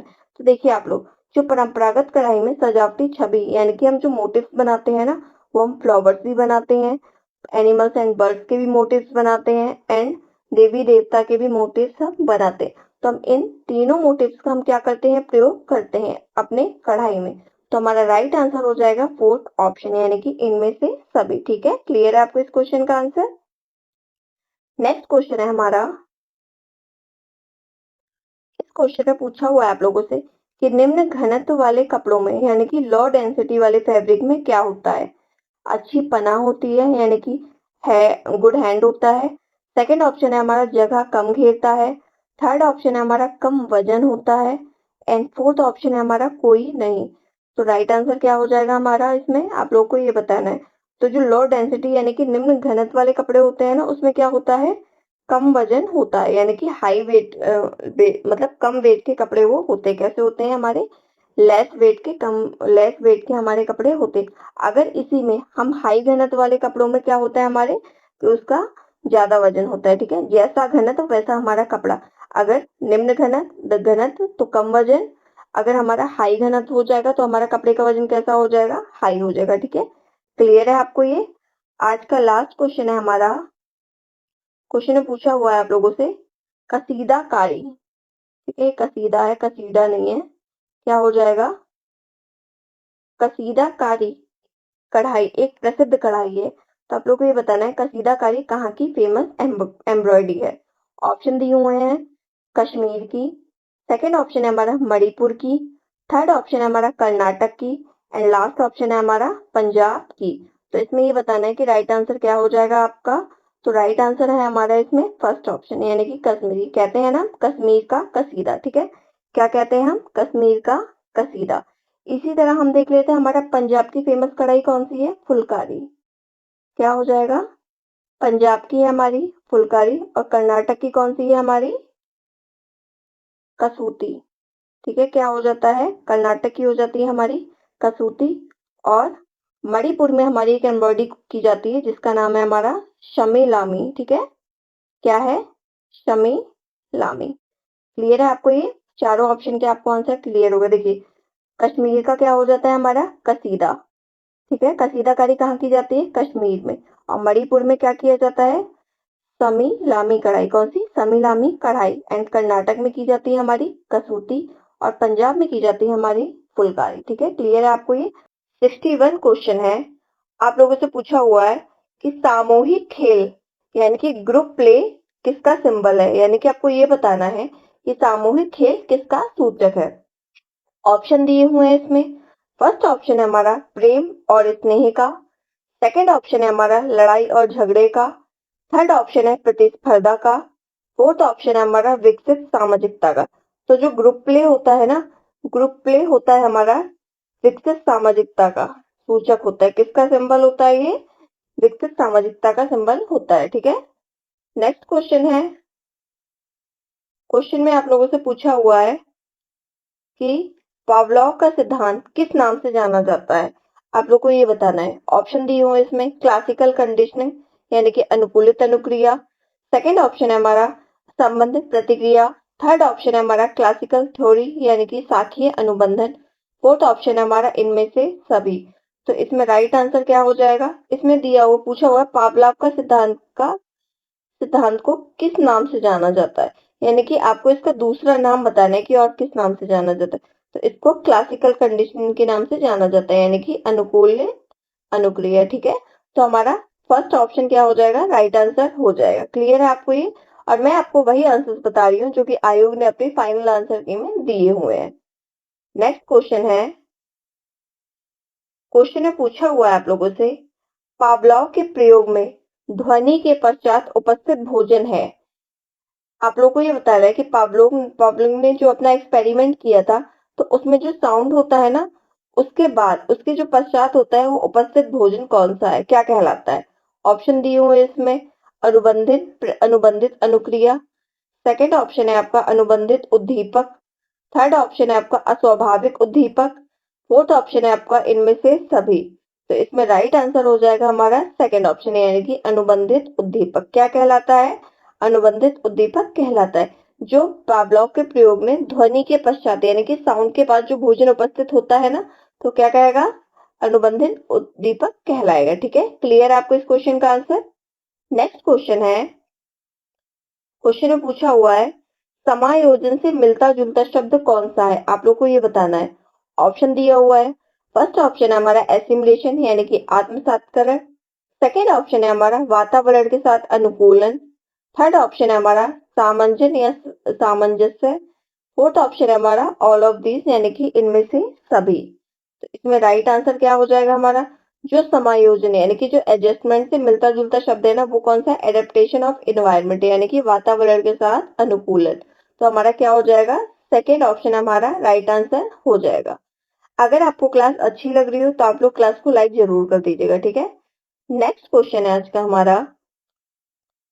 क्वेश्चन में पूछा हुआ आप लोगों से कि बेंडूरा के सामाजिक अवलोकन अधिगम सिद्धांत में क्या चीज शामिल है? ऑप्शन दिया हुआ है। फर्स्ट ऑप्शन है अटेंशन यानी कि ध्यान। सेकंड ऑप्शन है हमारा अवधारणा। थर्ड ऑप्शन है हमारा प्रेरणा यानी कि मोटिवेशन। फोर्थ ऑप्शन है हमारा इनमें से सभी। तो आप लोगों को बताना है कि राइट आंसर क्या हो जाएगा। तो बेंडूरा के जो सामाजिक अवलोकन अधिगम सिद्धांत है ना, उसके अंदर ध्यान भी आता है, अवधारणा भी आती है और प्रेरणा भी आती है। तो हमारा आंसर क्या आ जाएगा? ऑल ऑफ दीज यानी कि इनमें से सभी।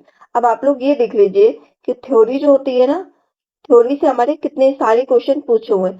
थ्योरी आपके लिए एग्जाम के पॉइंट ऑफ व्यू से मोस्ट इंपॉर्टेंट हो जाती है। ठीक है, नेक्स्ट क्वेश्चन है।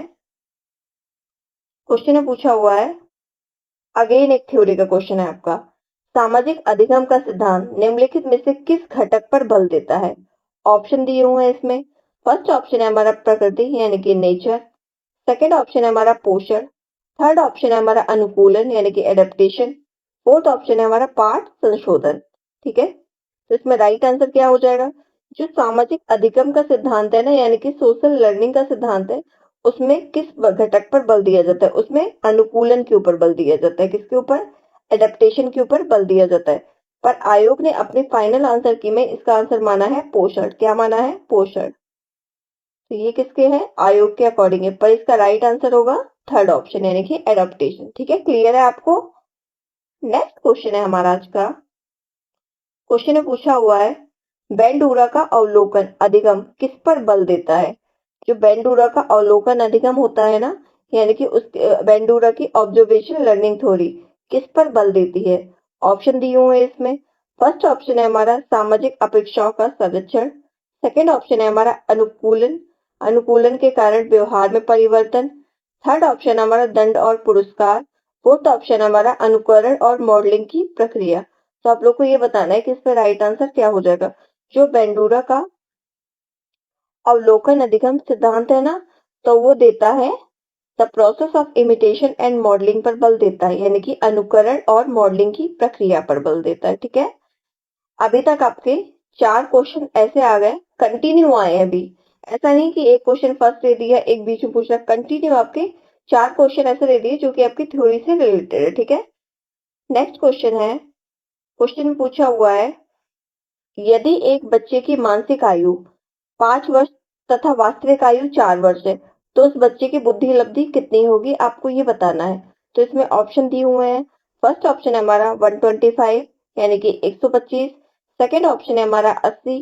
थर्ड ऑप्शन है हमारा 120 एंड फोर्थ ऑप्शन है हमारा 100। तो आपको राइट आंसर बताना है इसमें कि राइट आंसर क्या हो जाएगा। देखिए, आपको मानसिक आयु क्या दी है? 5 वर्ष, और वास्तविक आयु क्या दी है? 4 वर्ष। तो हमारा बुद्धि लब्धि का फॉर्मूला क्या होता है? बुद्धि लब्धि का फॉर्मूला होता है हमारा मानसिक आयु अपॉन वास्तविक आयु, ठीक है, इनटू 100। तो हम इसको कैसे निकालेंगे? देखिए आप लोग, हम निकालेंगे इसको। मानसिक आयु हमारी फॉर्मूला मैंने आपको बता ही दिया है।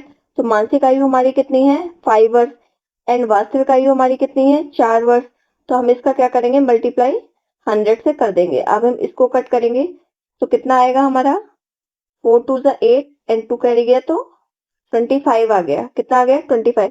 अब हम 25 का 5 में क्या करेंगे? मल्टीप्लाई कर लेंगे। ठीक है, तो हमारा आंसर आ जाएगा 125। कितना आ जाएगा? 125। तो इसमें फर्स्ट ऑप्शन हमारा राइट आंसर आ जाएगा। क्लियर है आपको? जो बुद्धि लब्धि होती है उसका फॉर्मूला होता है हमारा मानसिक आयु। क्या आ जाएगा? मानसिक आयु अपॉन वास्तविक आयु इंटू 100। तो इसमें मानसिक आयु हमारी दे रखी थी कितनी? 5 वर्ष, तो यानी कि 5 वर्ष। और वास्तविक आयु दे रखी थी हमारी कितनी? 4 वर्ष। इंटू हमने क्या कर दिया? 100 से मल्टीप्लाई कर दी। तो जब हम 4 का इसमें डिवाइड करेंगे 100 में तो हमारा कितना आ जाएगा? 25। अब हमने क्या किया है कि 25 का हमने 5 में मल्टीप्लाई कर दिए। तो जब हम 25 का 5 में मल्टीप्लाई करेंगे तो हमारा आ जाएगा 125। तो फर्स्ट ऑप्शन हमारा क्या आ जाएगा? राइट आंसर हो जाएगा। क्लियर है आपको ये? नेक्स्ट क्वेश्चन है, क्वेश्चन में पूछा हुआ है आप लोगों से कि मानव व्यवहार के संदर्भ में प्रक्षेपण यानी कि प्रोजेक्शन शब्द का सर्वप्रथम प्रयोग किसने किया था? आपको ये बताना है। ऑप्शन दिए हुए हैं इसमें। फर्स्ट ऑप्शन है हमारा जेम्स, सेकंड ऑप्शन है हमारा फ्रॉयड, थर्ड ऑप्शन है हमारा यूग, फोर्थ ऑप्शन क्या है हमारा? कैटल। तो जो प्रक्षेपण यानी कि प्रोजेक्शन वर्ड है ना उसका यूज किया था सबसे पहले फ्रॉयड ने। किसने बताया था प्रक्षेपण शब्द को? फ्रॉयड ने सर्वप्रथम प्रयोग किया था। ठीक है, क्लियर है आपको ये? नेक्स्ट क्वेश्चन है हमारा, क्वेश्चन में पूछा हुआ है आप लोगों से कि फ्रॉयड के व्यक्तित्व अध्ययन विधि क्या कहलाती है? आपको ये बताना है। यानी कि फ्रॉयड मेथड का जो पर्सनैलिटी स्टडी होती है ना वो क्या कहलाती है? ऑप्शन दिए हुए हैं आपके। ऑब्जेक्टिव मेथड, सेकंड ऑप्शन है आपका प्रक्षेपण विधि, थर्ड ऑप्शन है आपकी मनोविश्लेषण विधि एंड लास्ट ऑप्शन है आपका सब्जेक्टिव मेथड यानी कि आत्मनिष्ठ विधि। तो जो फ्रॉयड की व्यक्तित्व अध्ययन विधि है ना वो क्या कहलाती है? मनोविश्लेषणात्मक विधि कहलाती है। यानी कि थर्ड ऑप्शन क्या हो जाएगा हमारा? राइट आंसर हो जाएगा। क्लियर है आपको? क्या कहलाता है ये? साइको एनालिटिक मेथड कहलाती है। नेक्स्ट क्वेश्चन है, क्वेश्चन में पूछा हुआ है मूल्यों के वर्गीकरण के सम्मिलित नहीं है। आप लोग को ये बताना है कि मूल्यों के वर्गीकरण में कौन सा सम्मिलित नहीं है। नहीं दिया हुआ है, आप लोग ध्यान से देखिएगा। ऑप्शन दिए हुए हैं इसमें। फर्स्ट ऑप्शन है आपका आध्यात्मिक मूल्य, सेकंड ऑप्शन है आपका येन केन प्राकरण धनार्जन का मूल्य, थर्ड ऑप्शन है हमारा नैतिक मूल्य एंड लास्ट ऑप्शन क्या है हमारा? सांस्कृतिक मूल्य। आप लोग देखिए इधर कि जो मूल्यों के वर्गीकरण में हमारा आध्यात्मिक मूल्य आ जाते हैं, नैतिक मूल्य आ जाते हैं और कौन से? सांस्कृतिक मूल्य आ जाते हैं। पर कौन सा मूल्य नहीं आता है? येन केन प्राकरण धनार्जन का मूल्य नहीं आता। तो यही क्या हो जाएगा हमारा? राइट आंसर हो जाएगा, क्योंकि इनसे क्वेश्चन में क्या पूछा था? नहीं पूछा हुआ था। ठीक है, नेक्स्ट क्वेश्चन है आज का हमारा, क्वेश्चन में पूछा हुआ आप लोगों से कि प्रतिभाशाली बालकों में पाया जाता है। आप लोग को ये बताना है कि जो प्रतिभाशाली यानी कि गिफ्टेड चिल्ड्रन होते हैं ना उनमें क्या पाया जाता है। ऑप्शन दिए हुए हैं। फर्स्ट ऑप्शन है आपका निगेटिव प्रॉपर्टीज यानी कि निषेधात्मक विशेषताएं, सेकंड ऑप्शन है आपका पॉजिटिव प्रॉपर्टीज यानी कि सकारात्मक विशेषताएं, थर्ड ऑप्शन में दिया हुआ है निषेधात्मक विशेषताएं एवं सकारात्मक विशेषताएं दोनों, एंड लास्ट ऑप्शन है आपका कम निषेधात्मक विशेषताएं एंड अधिक कौन सी? सकारात्मक विशेषताएं। तो आप लोग देखिए जो गॉड गिफ्टेड चिल्ड्रन होते हैं ना, कौन से? जो गॉड गिफ्टेड चिल्ड्रन होते हैं उनके अंदर less negative and more positive पाया जाता है। यानी कि वो नेगेटिव थिंकिंग उनके अंदर कम पाई जाती है और वो पॉजिटिव चीजें क्या होता है? ज्यादा सोचते हैं। आप लोगों को मोस्टली लोगों को सेकंड आंसर राइट आंसर लग रहा होगा, पर ये रॉन्ग आंसर है। क्योंकि ऐसा नहीं है कि जो गिफ्टेड चिल्ड्रन है या कोई भी व्यक्ति है वो केवल हमेशा पॉजिटिव ही सोचे। वो नेगेटिव कम सोचेगा पर पॉजिटिव चीजें वो अधिक सोचेगा। तो हमारा कौन सा हो जाएगा? फोर्थ ऑप्शन हमारा राइट आंसर हो जाएगा। क्लियर है आप लोगों को? नेक्स्ट क्वेश्चन है, क्वेश्चन में पूछा हुआ है आप लोगों से कि बुद्धि के सामान्य तत्व जी तथा विशेष तत्व एस के बारे में किसके द्वारा बताया गया है? ठीक है, आप लोग को ये बताना है कि जो बुद्धि का जी फैक्टर और एस फैक्टर दिया था ना वो किसने बताया है? आपको लोग को ये बताना है। ऑप्शन दिए हुए हैं। फर्स्ट ऑप्शन हमारा स्पीयरमैन द्वारा या बिने द्वारा या टर्मन द्वारा या थर्स्टन द्वारा। तो इसमें राइट आंसर क्या हो जाएगा? जो बुद्धि के जी फैक्टर और एस फैक्टर को बताया था वो किसने बताया था? स्पीयरमैन ने बताया था। तो फर्स्ट ऑप्शन क्या हो जाएगा हमारा? राइट आंसर हो जाएगा। क्लियर है आप लोगों को? अगर आप लोगों को क्लास अच्छी लग रही हो तो आप लोग क्लास को लाइक जरूर कर दीजिएगा एंड चैनल को सब्सक्राइब कर दीजिएगा और क्लास को क्या कर दीजिएगा? शेयर कर दीजिएगा। ठीक है, नेक्स्ट क्वेश्चन है, क्वेश्चन में पूछा हुआ है कोलबर्ग के नैतिक विकास की अवस्थाओं में सामाजिक मापदंडों से अनुरूपता देखी जाती है। ऑप्शन दिए हुए हैं। फर्स्ट ऑप्शन हमारा उत्तर पारंपरिक अवस्था, सेकंड ऑप्शन हमारा पूर्व पारंपरिक अवस्था, थर्ड ऑप्शन हमारा नैतिक परिपक्वता प्राप्त करने के पश्चात एंड लास्ट ऑप्शन क्या है हमारा पारंपरिक अवस्था। तो इसमें राइट आंसर क्या हो जाएगा हमारा, क्या पूछे हमसे, नैतिक विकास के अवस्थाओं में सामाजिक मापदंडों के अनुरूपता कब देखी जाती है, यानी कि आपको ये बताना है कि सोशल नॉर्म्स कब दिखाई देते हैं। तो जो सोशल नॉर्म्स होते हैं ना वो कब दिखाई देते हैं, पारंपरिक स्टेज यानी कि कन्वेंशनल स्टेज में दिखाई देते हैं। ठीक है, पारंपरिक अवस्था में। तो फोर्थ ऑप्शन क्या हो जाएगा हमारा राइट आंसर हो जाएगा। क्लियर है आप लोगों को। नेक्स्ट क्वेश्चन है, क्वेश्चन में आप लोगों से पूछा हुआ है उच्च संस्थागत कालानुक्रम रूप से वर्गीकृत और पदानुक्रमित रूप से संरचित संरचित शिक्षा प्रणाली को क्या कहा जाता है। आप लोग को ये बताना है। तो ऑप्शन दिए हुए हैं इसमें। फर्स्ट ऑप्शन है आपका औपचारिक शिक्षा, सेकंड ऑप्शन है आपका अनौपचारिक शिक्षा, थर्ड ऑप्शन है गृह विज्ञान प्रसार शिक्षा एंड लास्ट ऑप्शन क्या है हमारा वयस्क शिक्षा। तो आप लोग को ये बताना है कि राइट आंसर क्या हो जाएगा। देखिए इसमें कितने सारे की पॉइंट है, उच्च संस्थागत कालानुक्रमिक रूप से और वर्गीकृत और पदानुक्रमित रूप से, ठीक है, संरचित शिक्षा प्रणाली को क्या कहेंगे। तो इसमें राइट आंसर क्या हो जाएगा हमारा औपचारिक शिक्षा, यानी कि फर्स्ट ऑप्शन हमारा राइट आंसर हो जाएगा, यानी कि फॉर्मल एजुकेशन। पर आयोग ने इसका आंसर माना है गृह विज्ञान प्रसार शिक्षा। ये किसके अकॉर्डिंग है, ये अकॉर्डिंग टू आंसर की है। ठीक है, तो हमारा राइट आंसर होगा फर्स्ट ऑप्शन, पर आयोग ने इसका थर्ड ऑप्शन हमारा राइट आंसर माना हुआ है। ठीक है, नेक्स्ट क्वेश्चन है, क्वेश्चन में पूछा हुआ आप लोगों से कि शैक्षणिक मार्गदर्शन प्रदान किया जाता है, किसमें प्रदान किया जाता है, प्रशिक्षित क्षेत्र में, समाज के सभी लोगों को, ग्रामीण लोगों को, या ग्रामीण और शहरी दोनों को। तो आपको ये बताना है कि इसका राइट आंसर क्या हो जाएगा। जो एजुकेशनल गाइडेंस होती है ना वो किसको दी जाएगी, वो दी जाती है एडमिनिस्ट्रेटेड स्टूडेंट को। किसको, एडमिनिस्ट्रेटेड स्टूडेंट को एजुकेशनल गाइडेंस प्रदान की जाती है। तो फर्स्ट ऑप्शन क्या हो जाएगा हमारा राइट आंसर हो जाएगा। क्लियर है आप लोगों को। नेक्स्ट क्वेश्चन है, क्वेश्चन में पूछा हुआ आप लोगों से कि करिकुलम यानी कि planning is a part of सब सिस्टम, पाठ्यक्रम नियोजन उप प्रणाली का एक भाग है, कौन सा भाग है आपको ये बताना है। ऑप्शन दिए हुए हैं। फर्स्ट ऑप्शन है हमारा एजुकेशनल मैनेजमेंट यानी कि शैक्षिक प्रबंधन, सेकंड ऑप्शन है आपका शैक्षिक सुविधाएं यानी कि एजुकेशनल फैसिलिटीज, थर्ड ऑप्शन है आपका एजुकेशनल कम्युनिटी यानी कि शैक्षिक संचार, लास्ट ऑप्शन है हमारा एजुकेशनल एक्टिविटी यानी कि शैक्षिक गतिविधि। तो इसमें राइट आंसर क्या हो जाएगा आपको ये बताना है। जो पाठ्यक्रम नियोजन उप प्रणाली का एक भाग होता है ना वो होता है शैक्षिक प्रबंधन। क्या होता है, शैक्षिक प्रबंधन यानी कि एजुकेशनल मैनेजमेंट हमारा राइट आंसर हो जाएगा। क्लियर है आप लोगों को। नेक्स्ट क्वेश्चन है हमारा, क्वेश्चन में पूछा हुआ है वह जानकारी जो एक संचारकर्ता अपने दर्शकों द्वारा प्राप्त करना, समझना और स्वीकार करना चाहता है क्या कहलाता है वो। एक मैसेज कहलाता है, एक्शन कहलाता है, ओपिनियन कहलाता है या बिहेवियर कहलाता है।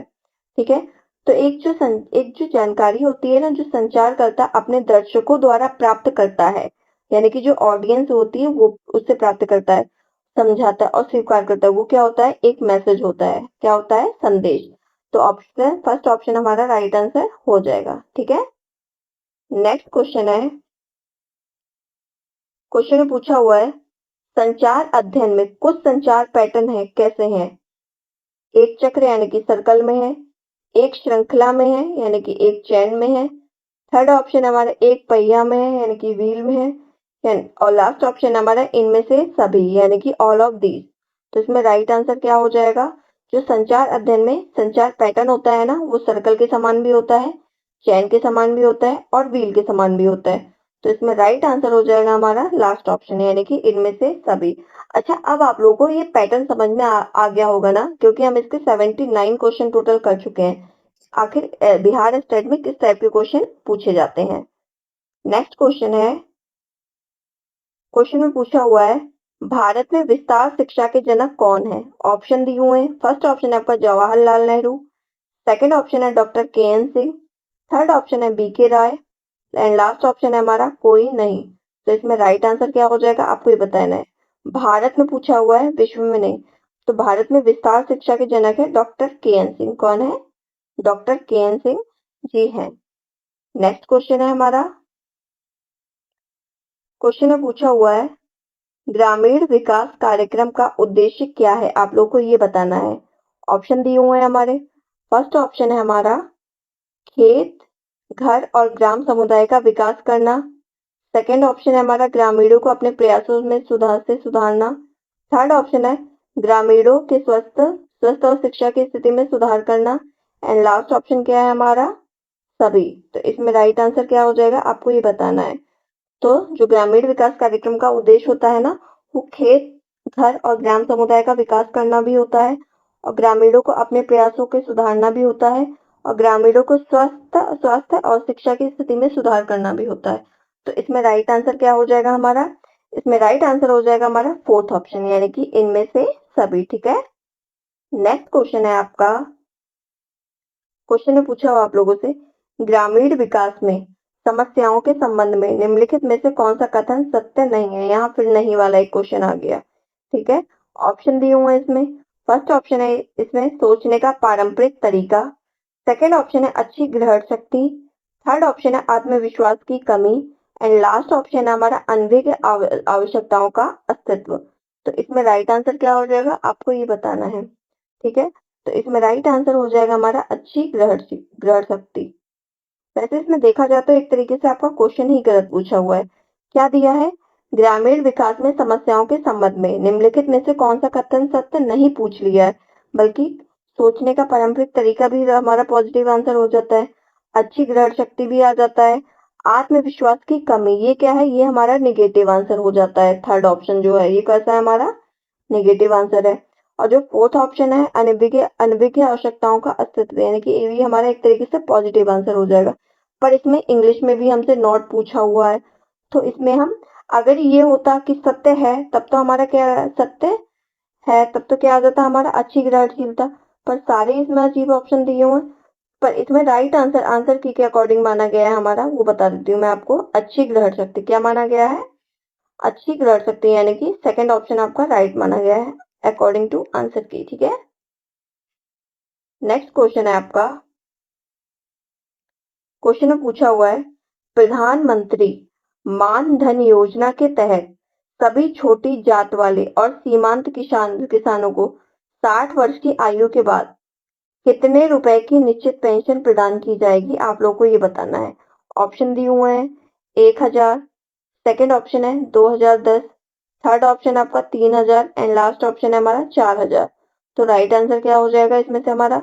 जो प्रधानमंत्री मानधन योजना के तहत सभी छोटी जात वाले और सीमांत किसानों को 60 वर्ष की आयु के बाद 3000 रुपए की निश्चित पेंशन दी जाएगी। कितनी? 3000 निश्चित रुपए की पेंशन दी जाएगी। ठीक है। नेक्स्ट क्वेश्चन है, क्वेश्चन में पूछा हुआ है आप लोगों से, ये बहुत ही सिंपल क्वेश्चन है आपका कि MNREGA, M stand for MNREGA, यानी कि मनरेगा में एम किसको इंगित करता है? ऑप्शन दिए हुए हैं मनमोहन सिंह, सेकंड ऑप्शन है आपका महात्मा गांधी, थर्ड ऑप्शन है मायावती एंड लास्ट ऑप्शन है आपका ममता बनर्जी। तो मनरेगा में एम किसको इंगित करता है? महात्मा गांधी को इंगित करता है। ठीक है। तो सेकंड ऑप्शन क्या हो जाएगा हमारा? राइट आंसर हो जाएगा। ठीक है। क्लियर है आपको ये? नेक्स्ट क्वेश्चन है हमारा, क्वेश्चन में पूछा हुआ है आप लोगों से एक प्रसार कार्यकर्ता के लिए निम्नलिखित में से कौन सी पद्धति नैसर्गिक या अनौपचारिक नेतृत्व चयनित करने में उपयोगी सिद्ध होगी? आप लोग को ये बताना है। ऑप्शन दिए हुए हैं इसमें। फर्स्ट ऑप्शन हमारा निष्पादन परीक्षण, सेकंड ऑप्शन है समाज मिति, ये नीति नहीं होगा, ये क्या हो जाएगा? मिति, समाज मिति। थर्ड ऑप्शन है हमारा साक्षात्कार यानी कि इंटरव्यू। लास्ट ऑप्शन है हमारा कार्य साधक दक्षता परीक्षण। तो इसमें राइट आंसर क्या हो जाएगा? जो एक प्रसार कार्यकर्ता होता है ना, यानी कि एक्सटेंशन एजुकेटर, तो उसके लिए क्या है, कौन सी पद्धति नैसर्गिक और अनौपचारिक नेतृत्व चयनित करने में उपयोगी होगी? वो होती है समाज मिति। कौन सी? समाज मिति। तो थर्ड ऑप्शन क्या, सेकंड ऑप्शन क्या हो जाएगा हमारा? राइट आंसर हो जाएगा। ठीक है। नेक्स्ट क्वेश्चन है हमारा, इस क्वेश्चन में आप लोगों से पूछा हुआ है कि पंचायती राज किस वर्ष में प्रारंभ हुआ था? ठीक है। आप लोग को ये बताना है। इसमें ऑप्शन दिए हुए हैं। फर्स्ट ऑप्शन है आपका 1959, सेकंड ऑप्शन है आपका 1956, थर्ड ऑप्शन है आपका 1953 एंड लास्ट ऑप्शन है हमारा 1950 यानी कि 1950। तो इसमें राइट आंसर क्या हो जाएगा? इसमें राइट आंसर हो जाएगा हमारा फर्स्ट ऑप्शन यानी कि 1959। तो पंचायती राज को 2 अक्टूबर 1959 को शुरू किया गया था और ये शुरू हुआ था राजस्थान के नागौर जिले से। कहां से? राजस्थान के नागौर जिले से, ठीक है। और इसको शुरू किया गया था जवाहरलाल नेहरू के द्वारा। क्लियर हो गया आपको? पंचायती राज पंचायती राज किस वर्ष प्रारंभ हुआ था? तो पंचायती राज को 2 अक्टूबर 1959 को आरंभ किया गया था और यह आरंभ किया गया था राजस्थान के नागौर जिले से और इसको आरंभ किया था किसने? जवाहरलाल नेहरू जी ने। नेक्स्ट क्वेश्चन है हमारा, क्वेश्चन में पूछा हुआ है लोग विकास कार्यक्रमों को जल्दी अपनाते हैं। कौन से लोग ऐसे हैं जो विकास कार्यक्रम को जल्दी अपनाएंगे? ऑप्शन दिए हुए हैं इसमें। फर्स्ट ऑप्शन है जब उन्हें इस काम के पैसे दिए जाते हैं। सेकंड ऑप्शन है जब दूसरे व्यक्ति उन्हें बताते हैं। सेकंड ऑप्शन है जब उन्हें आवश्यकता की अनुभूति होती है एंड लास्ट ऑप्शन है हमारा जब उन्हें मजबूर किया जाता है। तो इसमें राइट आंसर क्या हो जाएगा?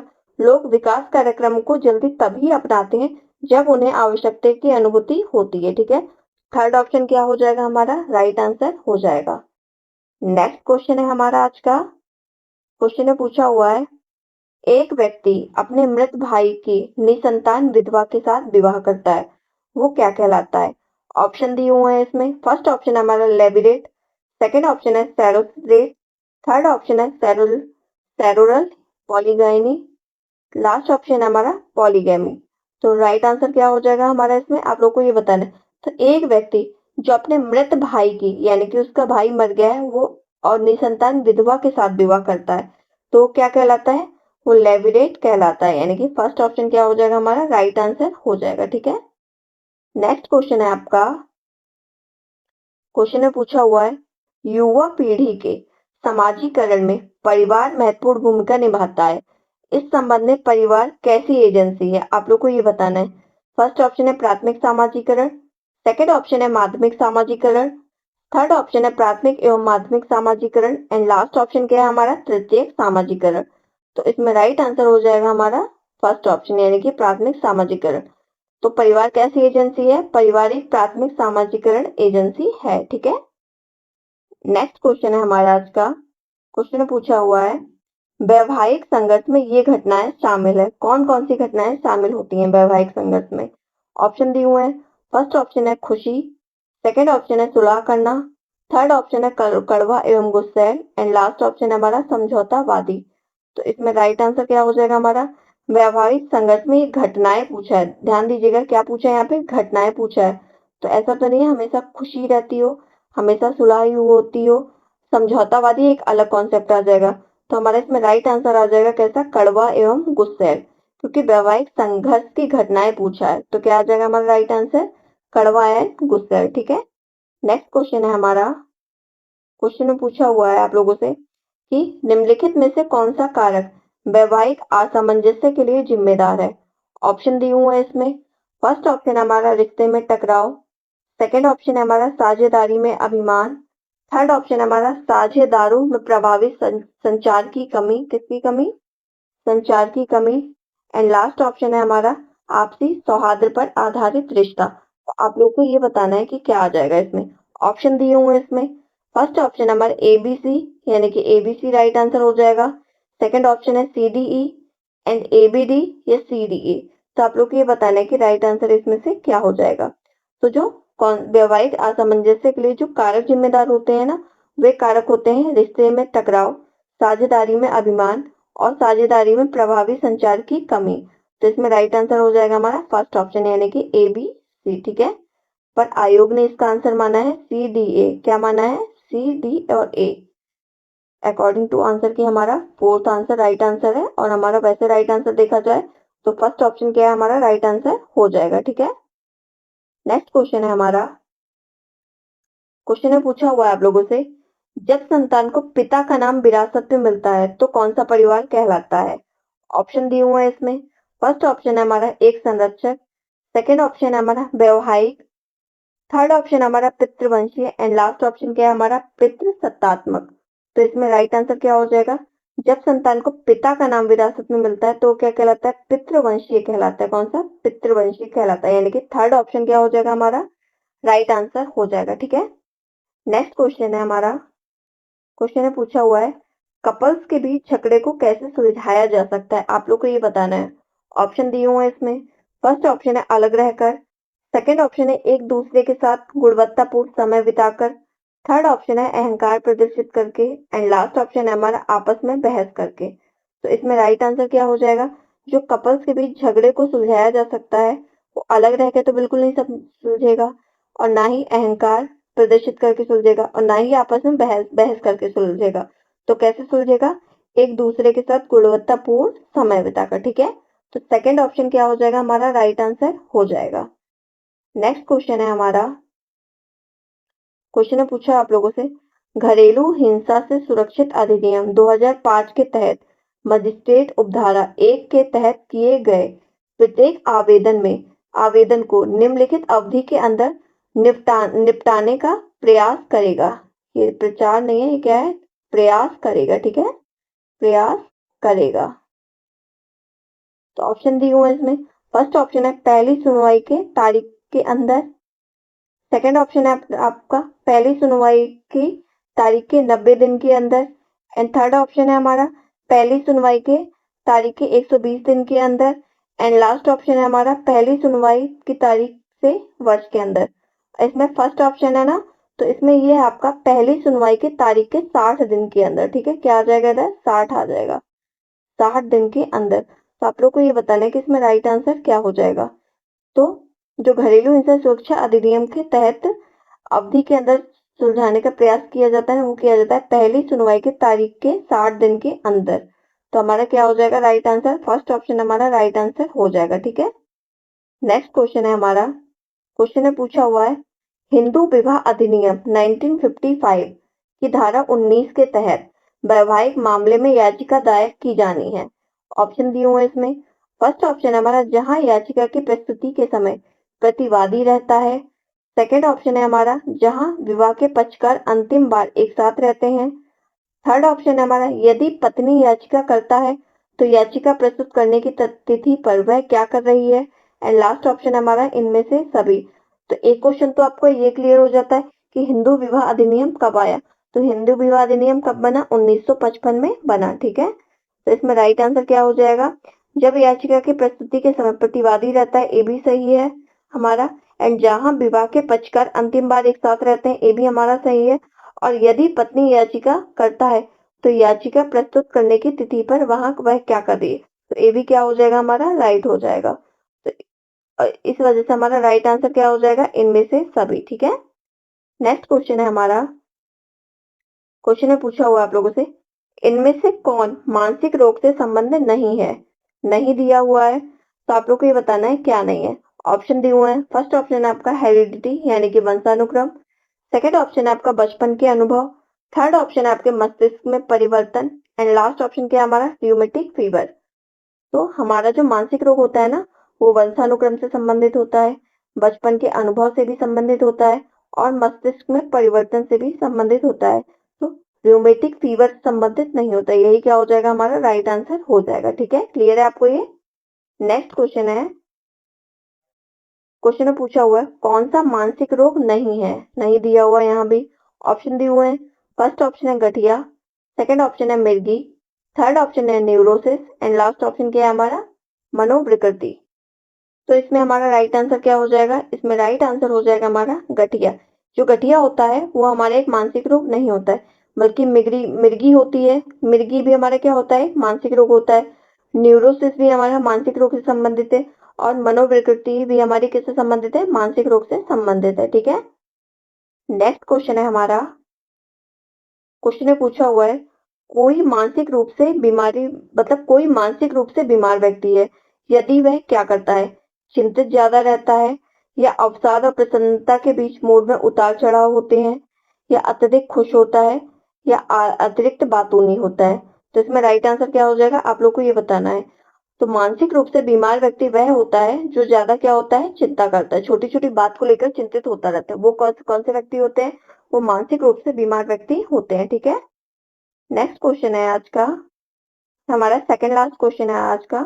क्वेश्चन में पूछा हुआ आप लोगों से कि बुढ़ापा एक काल है। आप लोग को ये बताना है कि बुढ़ापा एक कैसा काल है, गिरावट का, स्थिरता का, या गिरावट का स्थिरता दोनों का। एंड लास्ट ऑप्शन हमारा कोई नहीं। तो इसमें राइट आंसर क्या हो जाएगा हमारा, जो बुढ़ापा होता है ना वो किसका, डिक्लाइन का काल होता है, यानी कि गिरावट का काल होता है। ठीक है, उसमें कोई स्टेबिलिटी नहीं होती है, बल्कि क्या होता है, गिरावट होती चली जाती है। लास्ट क्वेश्चन है आज का हमारा। क्वेश्चन में पूछा हुआ है एकल मातृत्व का कारण क्या है। आप लोग को ये बताना है क्या, सिंगल मदरहुड का क्या रीजन है। ऑप्शन दिए हुए हैं।